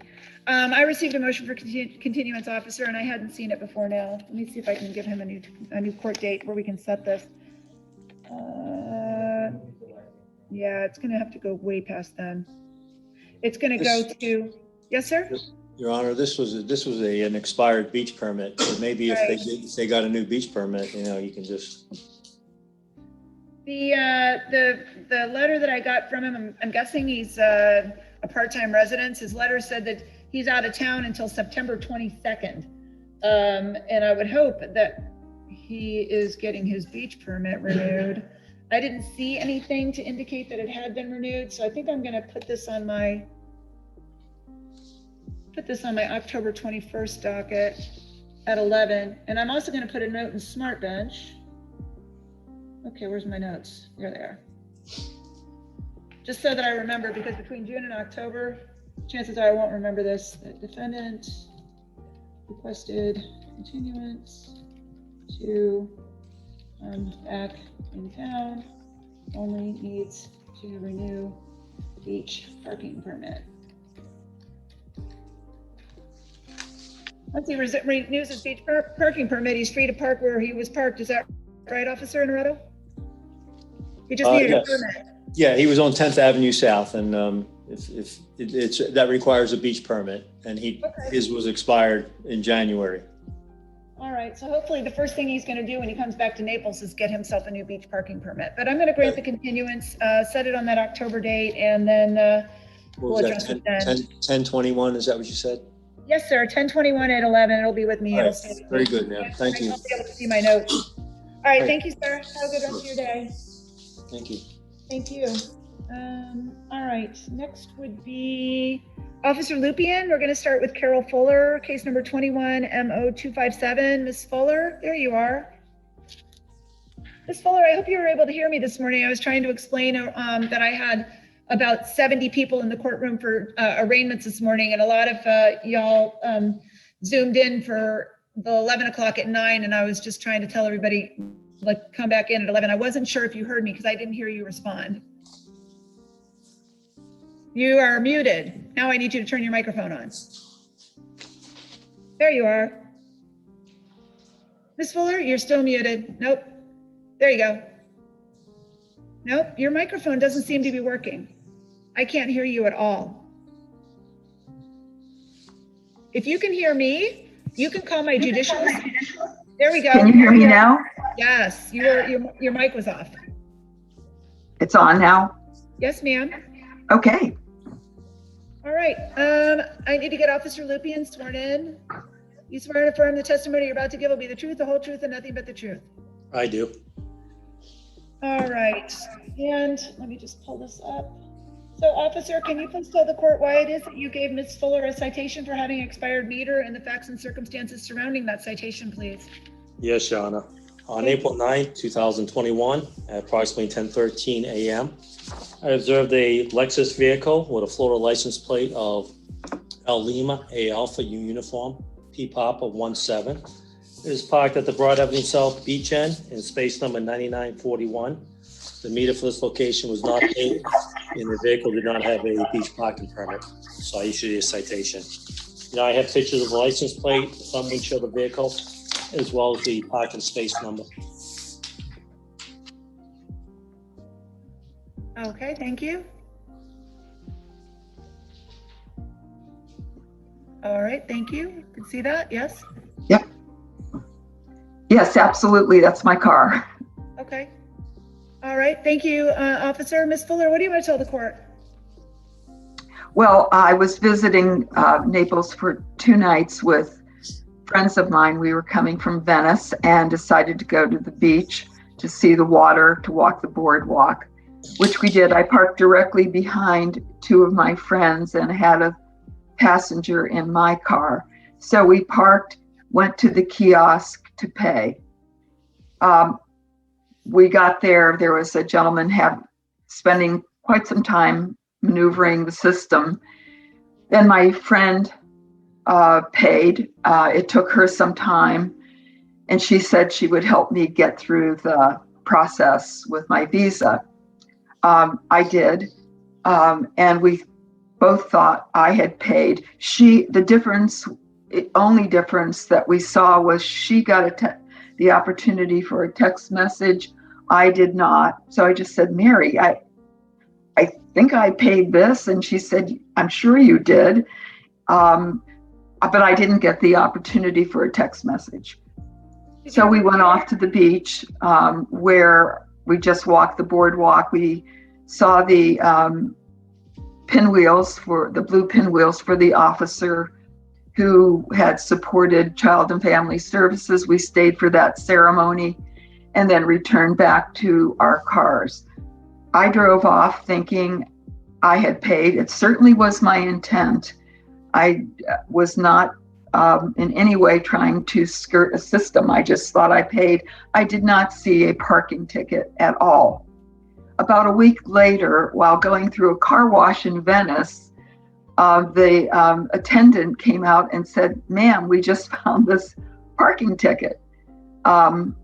So I was a little bit shocked by that, but did go online and check my Bank of America statement, which did not have any charge to it. So it was obvious that something went wrong in my attempt at the kiosk. So, all I can say is I thought I paid. I would say the process is a little bit difficult when you don't actually get a physical receipt. Well, I think what's happening a lot of times now is that a lot of the automated systems are changing to apps and to text messaging. So the lesson learned on this is that if your friend gets a text message, you got to make sure that you do too before you actually leave your car there. In light of what you've told me, Ms. Fuller, and that you did try to pay it, it sounds like you did the best that you could. I'm going to give you the same judicial warning that I gave the individual before you, but it'll still be, you have to pay the $10 court cost, which basically is the equivalent of having to pay for parking on the beach. Well, All right? which is, thank you, Judge. That's very fair. Thank you. Thank you. All right. The next one that Officer Lupien has is Caitlin Manhertz. Is Manhertz here in the courtroom? Oh, come on up, man.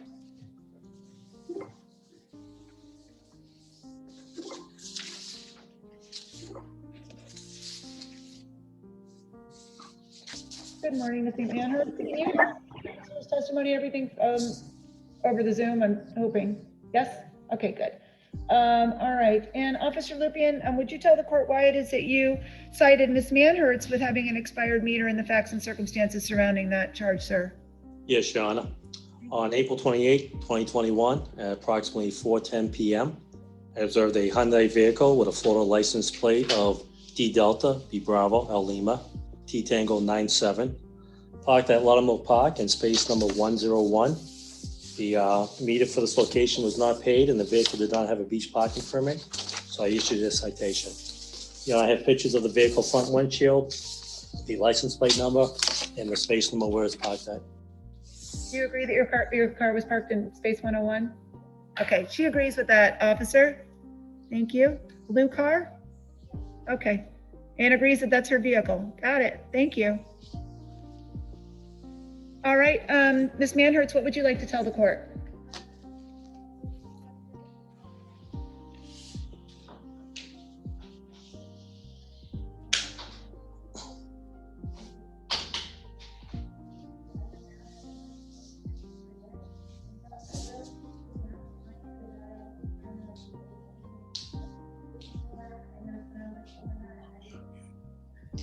So you used to have an Naples Beach parking permit, but you've moved? And you didn't realize that was metered? You didn't see any of the signs that said, you have to pay the meter, pay to park?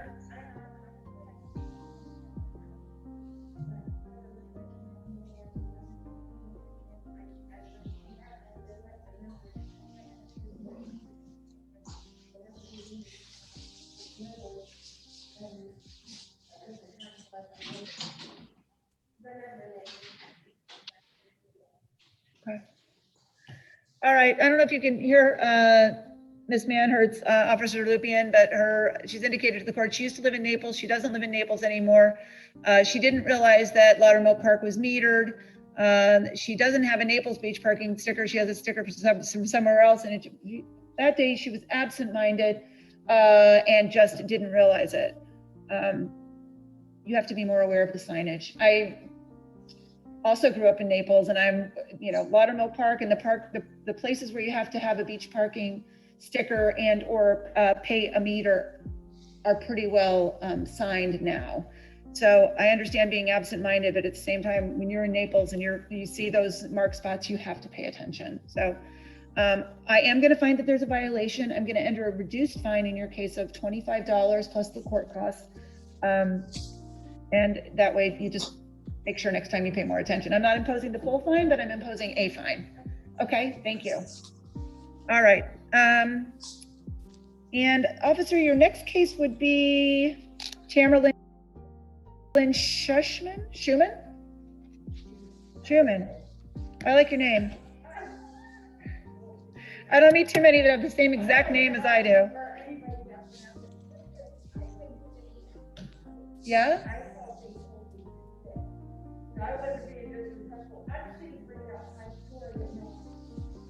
Oh, I don't know. Oh, did you come in late or something? Oh, okay. Oh, I didn't even notice that. No, you're fine. Did we get you sworn in? Were you sworn in with everybody else? So let's get you sworn in then. You swear to affirm the testimony you're about to give will be the truth, the whole truth, and nothing but the truth. Okay, thank you. Well, I think that probably I just had like 70 people that were in here for an arraignment, And we usually have our 11 a.m. docket by Zoom. So you're the first few people they've even allowed to come into the courtroom for my 11 a.m. hearings. I don't know if you didn't get the Zoom information or, but I'm okay with people being in person now. Before we were told not to allow people in at all. So we're getting there.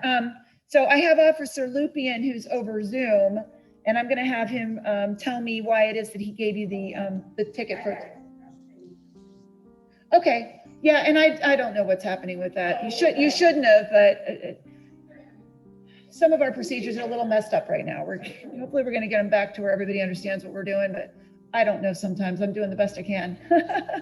All right, Officer Lupien, could you please tell me why it is he gave Ms. Schumann? Is it Schumann? Schumann, a ticket for expired meter and the facts and circumstances surrounding that citation, please. Yes, Your Honor. Thank On you. April 10, 2021, at approximately 2:09 p.m., I observed a Jeep vehicle with a Florida tag of B Bravo, K Kilo, 38. It was parked at Laudermill Park in space number 107. The meter flitz location was expired and the vehicle did not have a parking permit. So I issued a citation.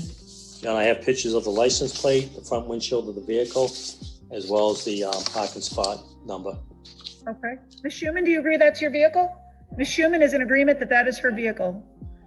Okay, I see that. Space 107, Yes. There we go, got it. Thank you. All right, Ms. Schumann, tell me what happened. Thank you. I'm gonna love this one, she says.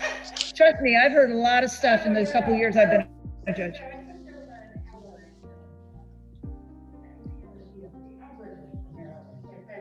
All right, so tell me what happened.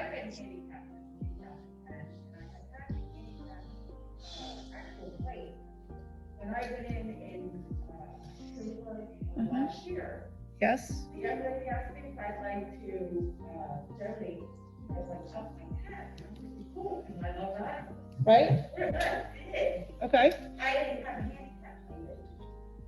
And no, I did not notice, and they gave me all the information to give to you. I don't know why. All right, let's see it. Let's see what you got. Oh, that's right. So basically what happened is you got your tag renewed, and your tag was supposed to be renewed as a handicap tag, and they didn't renew it correctly, and so as a result. The lady in there said, would you like to, it's like I donated towards the animals. I assumed it was still handicap.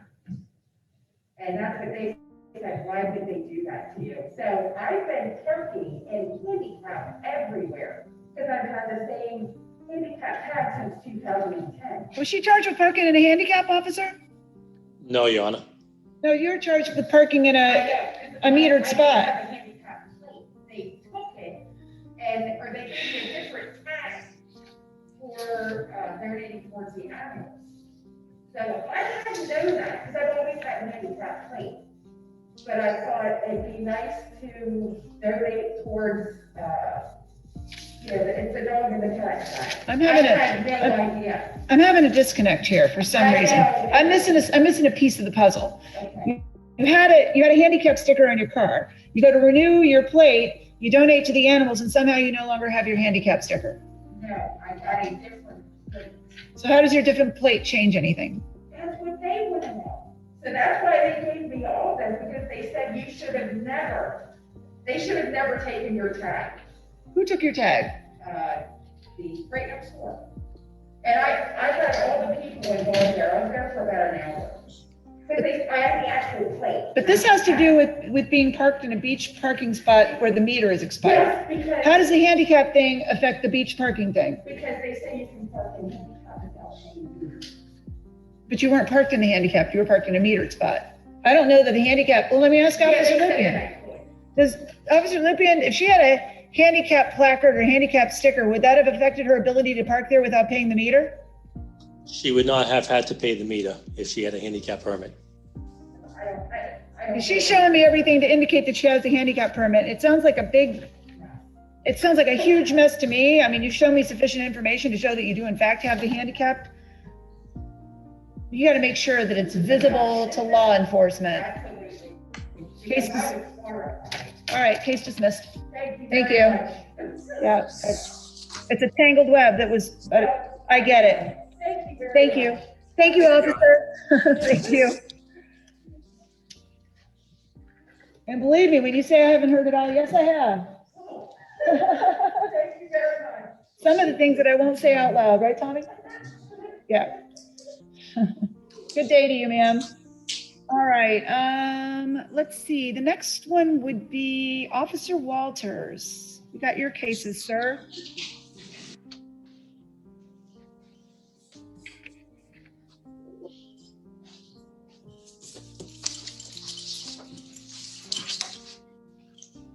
Hi, good morning, officer. How are you today? Good morning, Your Honor. How are you?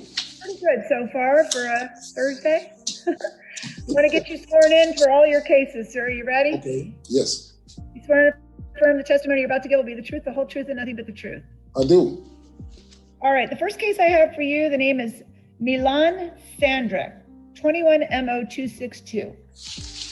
Mr. or Ms. Sandrak? It's Candrak. Anybody over Zoom with that name or here in the courtroom? No? Let's see what's going on with this matter.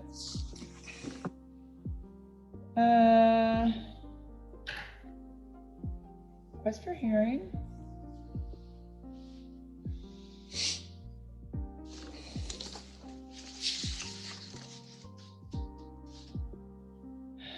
Notice to appear. Let's make sure it went to the right address.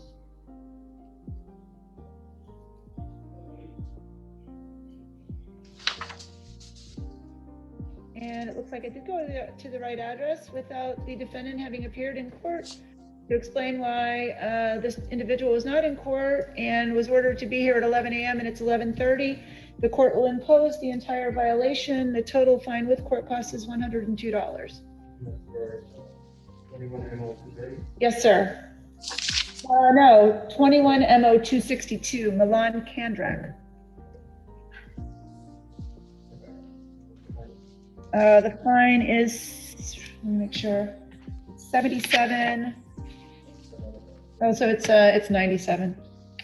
I got my numbers wrong. 77 plus the $10 filing fee. Yeah. Yes, that's an adjudication. Thank you. All right. The next one that I have for you, officer, is David Dortenzo. David Dortenzo? I'm here. I'm here, Judge. Thank you, Mr. Dortenzo. All right, Officer Walters, Mr. Dortenzo is here charged with having an expired meter. You want to tell the court why it is that you cited him for that and the facts and circumstances surrounding the citation, please? Yes, Your Honor. On March 29th of this year, approximately 3:24 in the afternoon, at Lauderdale Park, Space 178, I observed a Mercedes-Benz two-door black in color with Florida tag LVQ N26. It had expired beach permit and they didn't pay the meter, so I issued a citation. I have a picture of the windshield with the sticker on it and also a close-up and also the space number. All right, let's see them, please. And then Mr. Dortenzo, I'll ask you if you agree that that's your vehicle that was parked in that space on that date and time?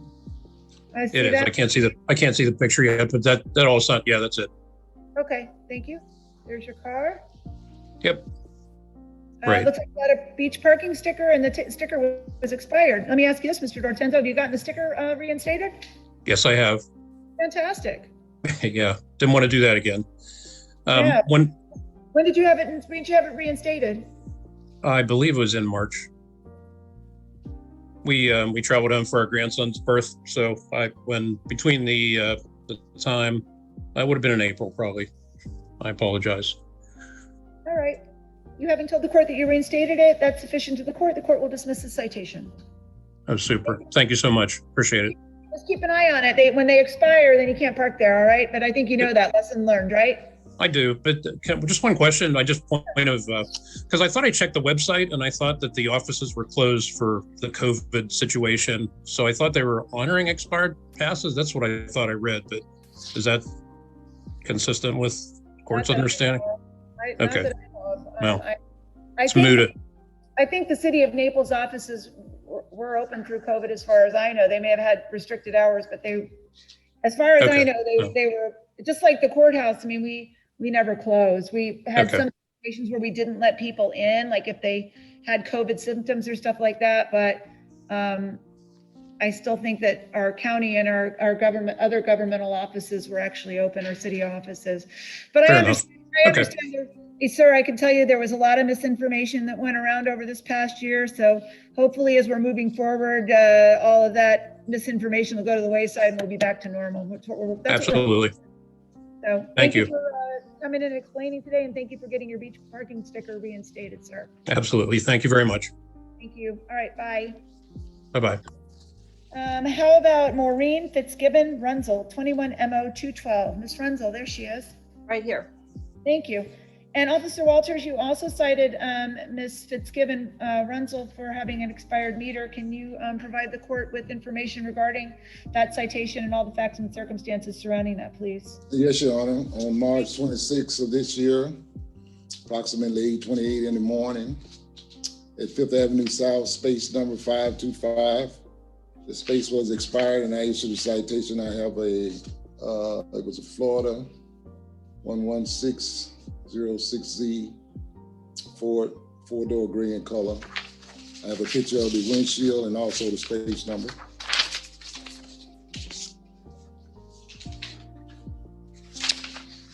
Ms. Fitzgibbon Runzel, can you see the pictures? Yes, that's my car. Thank you. Okay, there we go. Yes, thank you. Got it. Thank you. Thanks. All right. Is that all, Officer Walters? Yes, Your Honor. Thank you. Ms. Runzel, what happened? I went to go for a walk with my friend and took my credit card to go up and pay, and the parking meter was not working. I tried several times. It was just completely blank and black. So I attempted to pay and the whole thing was broken. So I couldn't pay. Officer, did you notice any problems with this meter that day? No, Your Honor. It probably was in sleep mode. The first step on there tells you to have to press the keypad in order to come out of sleep mode. So if you didn't follow that, then it's going to be blank. If it's blank, how does, I mean, I thought You I have to did press, everything. you have to press the keypad in order to turn it on. Okay, I did Tells not you know that, that. right? I It must tells have you been that, the right? first person that day down there. That's the first step on the machine. It tells you that right on the machine itself. Okay, I did not see that. Step number one when you go to pay the meter is you have to read the instructions, which you're not the first person that I've told that, Ms. Runzel, so don't take that offensively. You look at it and you see that it's blank and you think that it's broken, but it isn't. So, but I do accept your explanation. I am going to impose the court costs, however, which are $10 for this hearing, but I will issue a judicial warning, which means that the rest of your case will be dismissed, but you understand now that the next time that you're down at the beach that you have to wake up the meter in order to pay it. So I accept your explanation, but okay, thank you, Judge. Now you understand. Okay, thank you. Okay, thank you. Bye-bye. Bye. All right, the next case is Richard Ray, 21 MO 299. Mr. Ray, you there? I'm here. All right, Mr. Ray, thank you. You're also charged with expired meter. Officer Walters, will you tell the court why it is that you charged Mr. Ray with having expired meter and the facts and circumstances surrounding this situation, please? Yes, Your Honor. On April 29th of this year, approximately 9:35 a.m. at Laudermill Park, space 180 was expired and had an expired beach permit. What was the date, Officer Waters, again? What was the date? On the expired beach permit? Yeah. January of this year. Oh, thank you. And what was the date of giving him the citation? April 29th. And was it for a 2002 Toyota? That's correct. Okay. It was a truck, light truck. Okay. It was parked in space 180. I have a picture of the space number, Yes, please. the windshield with the sticker, and also a close-up. Thank you.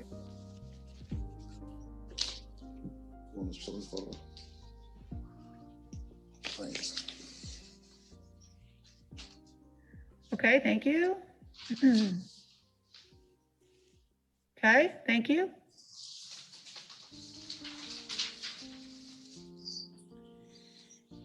Wait a minute.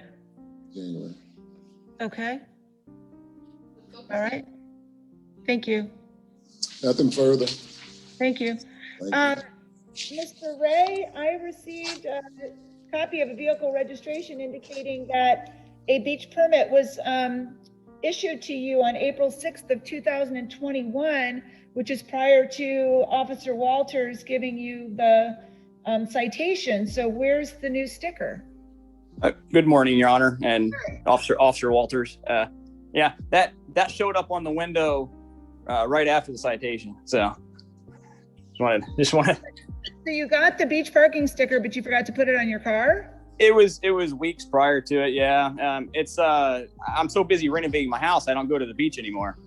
And I thought, and I actually noticed it when I got to the beach, but I hope that maybe they saw my veteran license plate and saw that it registered in Naples, and they may, because I'm a retired law enforcement myself. I thought they might do that and then not issue anything. Now they see the expired sticker and they're going to issue the citation. The good news is that Officer Walters, I do have proof that he actually got the beachy parking permit. For whatever reason, Mr. Ray forgot to put it on his car. So, but I'm going to cut you a break, Mr. Ray. I'm going to dismiss your citation. I have proof satisfactory that you had the beach permit. You need to put it on the day you get it, because if you don't, you forget about it, you go to the beach, you're going to get one of these. I spent weeks procrastinating. So, yeah. Well, this is a lesson not to procrastinate, right? Yes, ma'am. I appreciate your help, Your Honor, on that. Thank you. Thank you, officer. I think that's Thank you, all. Your Honor. Thank you. And that leaves us with Officer Gardella, your cases, sir. Starting with Robert Demir. Mr. Demir, I see you up on the left. You just need to unmute, please, sir. I am here. Good morning. Good morning, Your Honor. Good morning. And Officer Gardella, we need to get you sworn in, sir. Are you ready? Yes, You swear and affirm the testimony you're about to give will be the truth, the whole truth, and nothing but the truth? I do. All right, thank you.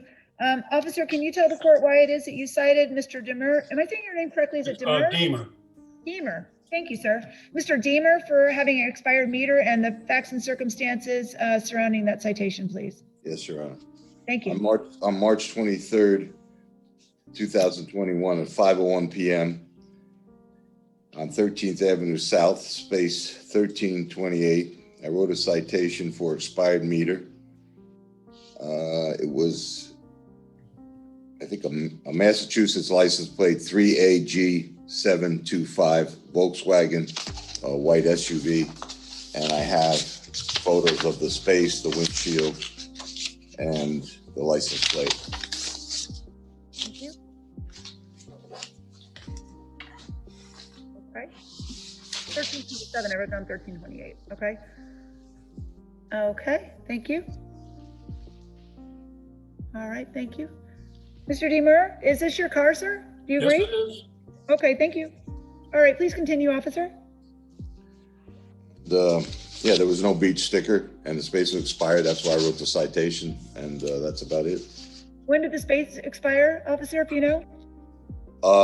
I don't, I had it on my T2 that it was expired, but I don't know exactly when it was expired, how many minutes or whatever. Thank you. All right, Mr. Deemer, sir. Deemer. Deemer, sorry, That's God. okay. On March 23rd, I don't dispute that's my vehicle, and that's the spot I parked in. On March 23rd, my wife and I like to go to the beach in the afternoon and go for a swim. And it's been so windy this year that the waves are pretty high, so there's not that many days we can go. But anyway, that particular day, it wasn't that windy, so we grabbed some sandwiches and we went to the beach. We arrived at approximately 5 o'clock. So I parked on the spot. We took our beach chairs and our lunch bag out of the car, walked over to the kiosk that was only about 30 feet away, paid the, we stayed for 2.5 hours. We paid for 2.5 hours, $7.50. Went to the beach, came back and found a parking citation on the vehicle. Now I spoke to Jennifer in your office a few weeks ago, and she said if I could prove that I had paid the parking ticket, so I forwarded to the clerk my actual MasterCard statement indicating on March 23rd I paid $7.50 for that parking space. And we were there right at about 5 o'clock. So my assumption is, and I don't challenge the officer one bit, my assumption is from the time we grabbed our beach chairs and walked over to the kiosk. We're walking to the beach. The officer gave us the citation at 5:01, but we were there at 5 o'clock, and that's when I paid for the parking space. I'm not sure. Do you see I forwarded the document to the clerk to show you that I actually paid. I see it. Based on the evidence and testimony, the court cannot find that there is a violation. I accept the officer's testimony, but I also accept your testimony, which creates reasonable doubt. Reasonable doubt means not guilty. Case dismissed. Thank you. Thank you. All right. The next case that I have for Officer Gardella is Yoel Garcia Ibarra, 21 MO 313. Is Mr. Ibarra in the room? Mr. Ibarra, hi, come on up. There you are. Good afternoon, sir. Good morning. Almost afternoon. Yes? Okay. All right, Officer Gardella, can you tell the court why it is that you wrote a citation to Mr. Ibarra for parking on a curb marked by yellow paint and all the facts and circumstances surrounding this citation, sir, please? Yes, sir. What is this? Let me just see. Hold This on. was a parking on a yellow curb, isn't that right? Let me look at it again. No, I got. Hold on. Oh, it's expired meter. I wrote down the wrong thing. Sorry. It's expired meter, Your Honor. Yeah, expired meter. I was working on my spreadsheet the other day, and every once in a while I write down the wrong thing. So, excuse the court. Expired meter, please. All right, on May 2nd, 2021 at 5:42 p.m., I wrote a citation for expired meter, Broad Avenue South, space meter number 9932, Florida tag PARU14. It was a Toyota Silver 4-door. And I have pictures, Your Honor, of the windshield and space and the plate. My computer? Should be right there.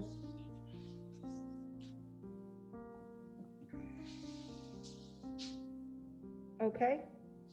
Thank you. Give me 1 second. I'm gonna switch it to. Let me switch it to. Hold on. I'm gonna switch it to the speaker view. Hold that picture up for just 1 second. Okay. So you can see it. There we go. Okay. Thank you. This one? Yes. Thank you. That is your car, sir. Okay. Thank you. You can proceed, officer. And yeah, that's about it, Your Honor. It was expired and I wrote a citation for it. Thank you. Mr. Ibarra, what happened?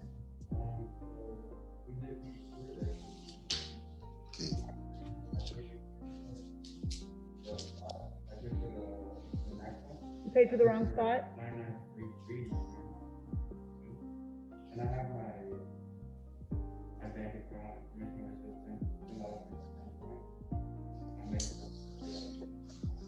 So you paid somebody else's parking and no one paid it forward and paid yours, basically. I got it. All right. Court will accept that that was a mistake. You have to be more careful next time because if you pay for the wrong space, you're going to get a ticket. But I'm going to issue judicial warning, which means your case is dismissed. Thank you for coming in today. Thank you, officer. All right. How about Stephen Iser, 21 MO 253, Mr. Iser? I don't see Mr. Iser, so let me take a quick look and see what's happening with his case. Iser. Correspondence from defendant, 416. Probably should go overall. I went through some of those.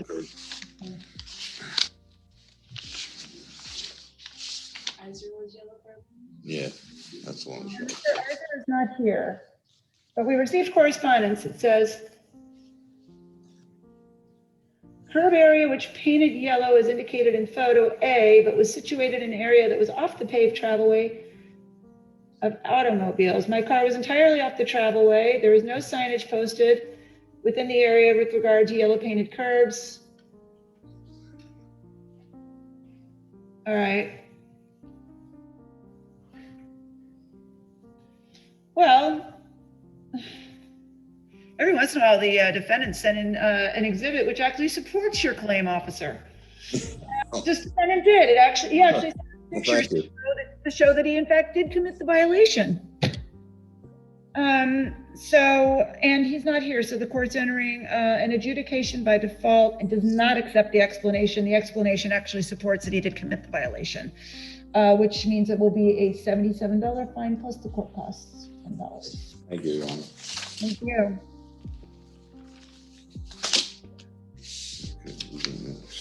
All right, next would be Beth Ann Sarver. Is Ms. Sarver here? Ms. Sarver, are you Ms. Sarver? Come on up. And this is case number 21MO259. And let's make sure I've got, and this is also for an expired meter, another one that I had written down wrong on my notes. All right, Officer Gardello, will you tell the court why it is that you cited Ms. Sarver for having an expired meter, sir? Okay, on April 15, 2021 at 4:59 p.m., I wrote a citation for expired meter in the pier lot, space 136. It was an Illinois tag BL40715 Dodge Silver. And I will show you the photos of the windshield, the space number, and the tag. All right, thank you. Can you see the officer, Ms. Sarver? I moved my laptop so you could hopefully see the pictures that they're going to show. Okay, thank you. Thank you. Thank you. You agree that's your car?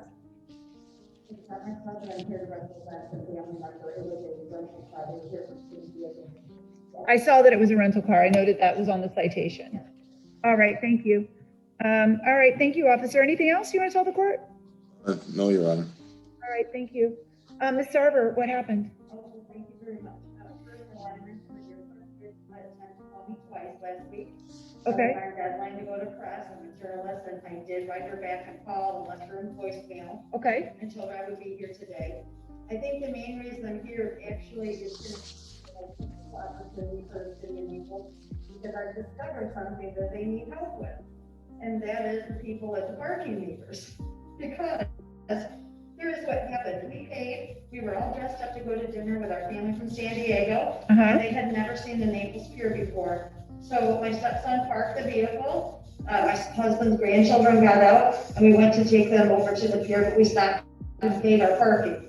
I took my husband's American Express and we ran it, put his phone number in, we went up to the pier, but as we were leaving, the next group that was coming up was a group of visitors. They were tourists, they were from Germany, and they didn't speak very good English. So I was trying to help them. So I spent extra time at the meter helping them because the screen is an LED screen. It's very difficult for their eyes to read. I helped them because I'm naturally a very helpful person. We went over to the pier, we walked around, we looked at the dolphins, we came back. When I came back, there was another group of people, it was an elderly group. And I stopped to help them. This officer was very kind to me because when I went over and explained to him what happened after we got the ticket, we were there within 2 minutes. He said he had been calling out because he tries to give people a heads up. And I said, I'm so sorry I didn't hear. I was way up on the corner at the parking thing helping this next group of people. And I felt terrible, but here's the silver lining in it.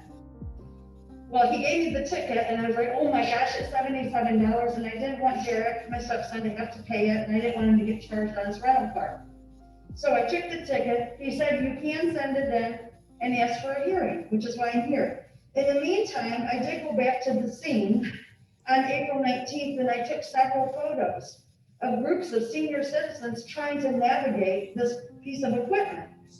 And so it gave me an idea, since I'm launching a new magazine and I'm in the Naples 4th of July parade, maybe we could set up an ambassadorship for the city of Naples to help people and visitors when they come to town.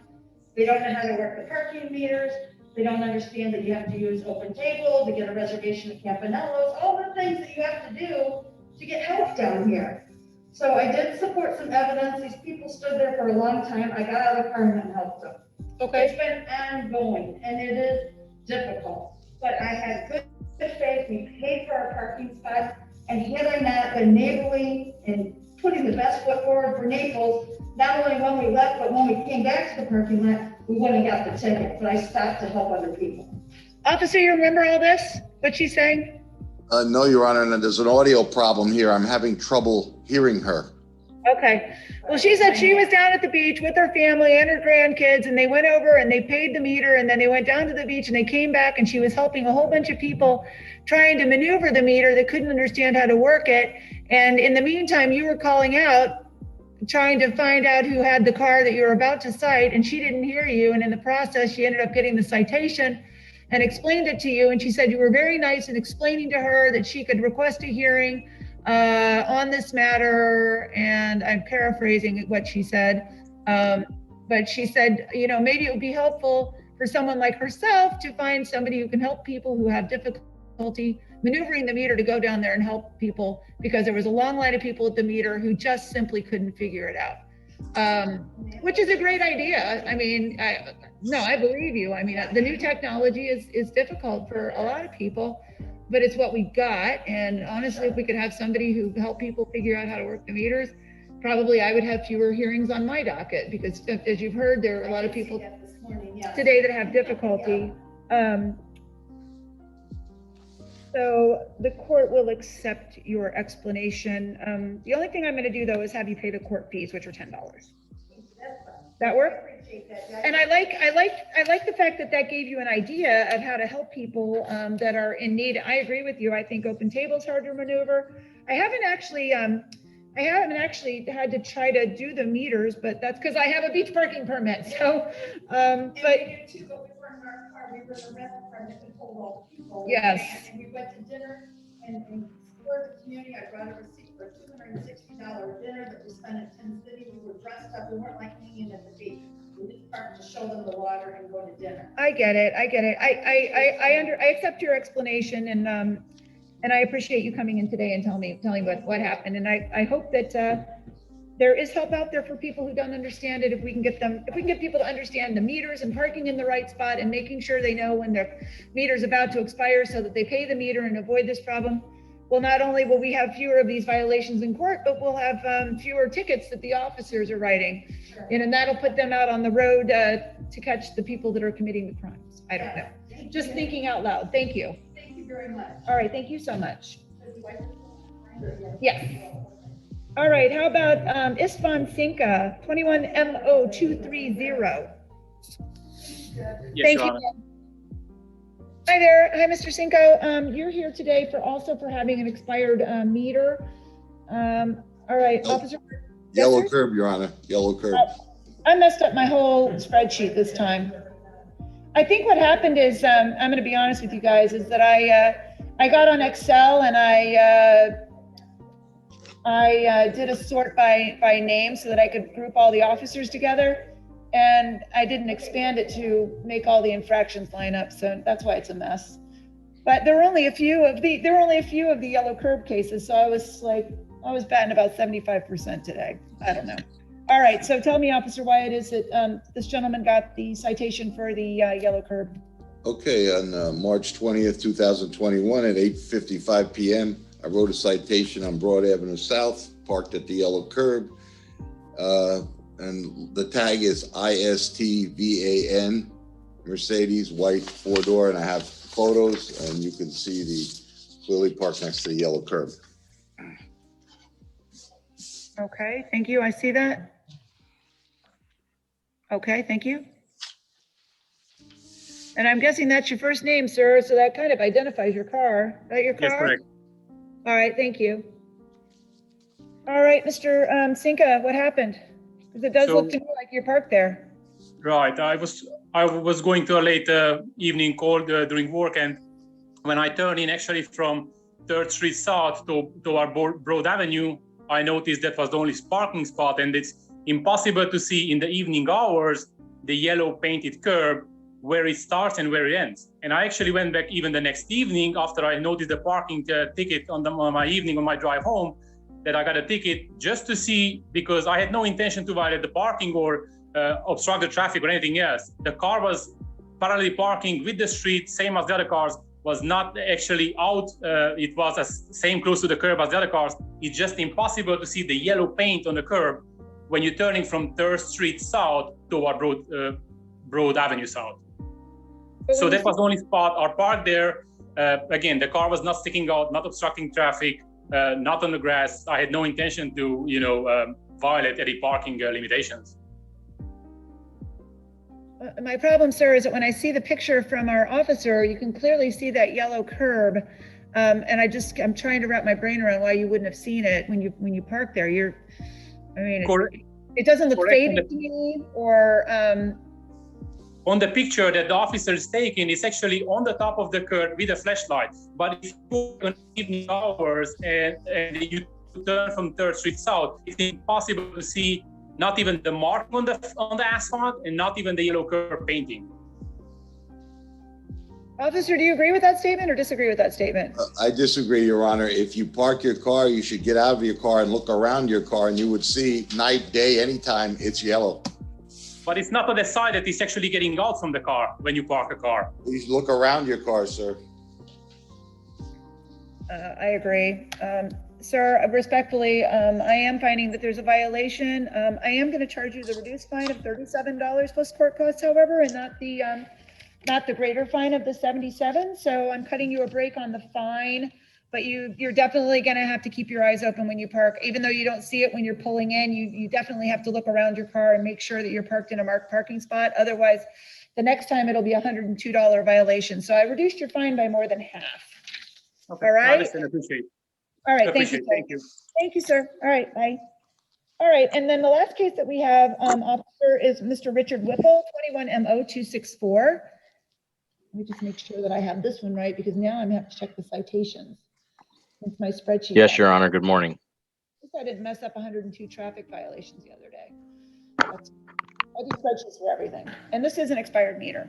All right, officer, will you tell the court why it is that you charged Mr. Whipple with an expired meter and the facts and circumstances surrounding that citation, please? Yes, on April 6, 2021 at 8:39 p.m., I wrote a citation in the pier lot, spot 213 for expired meter, no beach permit.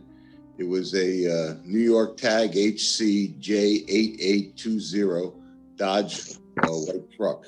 And I have the photos of the space and the windshield and the tag.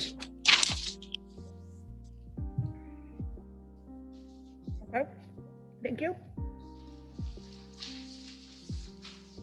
Yes, thank you. Thank you. Mr. Whipple, do you agree that that's your car, sir? Yes, Your Honor, that's my truck. Okay, thank you. Please proceed, officer. Yeah, so I wrote the citation, and later Mr. Whipple came to me upset about the citation, and I told him you have to pay for these spots. It's posted, there are signs there, and you could go to court. And that was it. All right. Mr. Whipple, what happened? Yes, ma'am. I submitted a statement yesterday. I don't know if the clerk forwarded you that statement. We were visiting Naples earlier that day on vacation, and I had never been to Naples. We're looking at relocating down there, and we were told earlier in the day at a nearby beach to go check out the pier. I knew that we were going to be disappointed because sunset had already occurred, but I wanted to we wanted to see what this was all about downtown near that pier there. And we were excited there. We drove up, there was maybe 4 or 5 cars. It was getting really dark. So we drove up, got out of the truck fast, and we literally ran up to the pier to see if we could see a little bit of, haze or sunset area on the water, and it was difficult. We were there for 5 or 6 minutes, and I came back and I got in my truck. I noticed a ticket there. I think we were out there maybe 7 minutes, and I saw the gentleman's vehicle, because we had actually noticed it when we were running to the pier. He was parked at the roundabout area, and I think it said beach enforcement or something like that on the vehicle. And when we came out, and saw the ticket, I approached him, and he you know, and I thought I was just approaching him in a nice manner, and he appeared aggravated at me, and really, I didn't really understand him. I think he's mentioned something, just pay the ticket or something like that. And so right after that, that's when I noticed that there were restrictions. I noticed meters. That was the first time that I noticed meters, and then I noticed that were restrictions. I certainly would have been more than happy to go to a kiosk there, and I didn't see any kiosks because we ran to the beach on the street. We didn't take the sidewalk. There was hardly anybody there that night. It was a Tuesday night.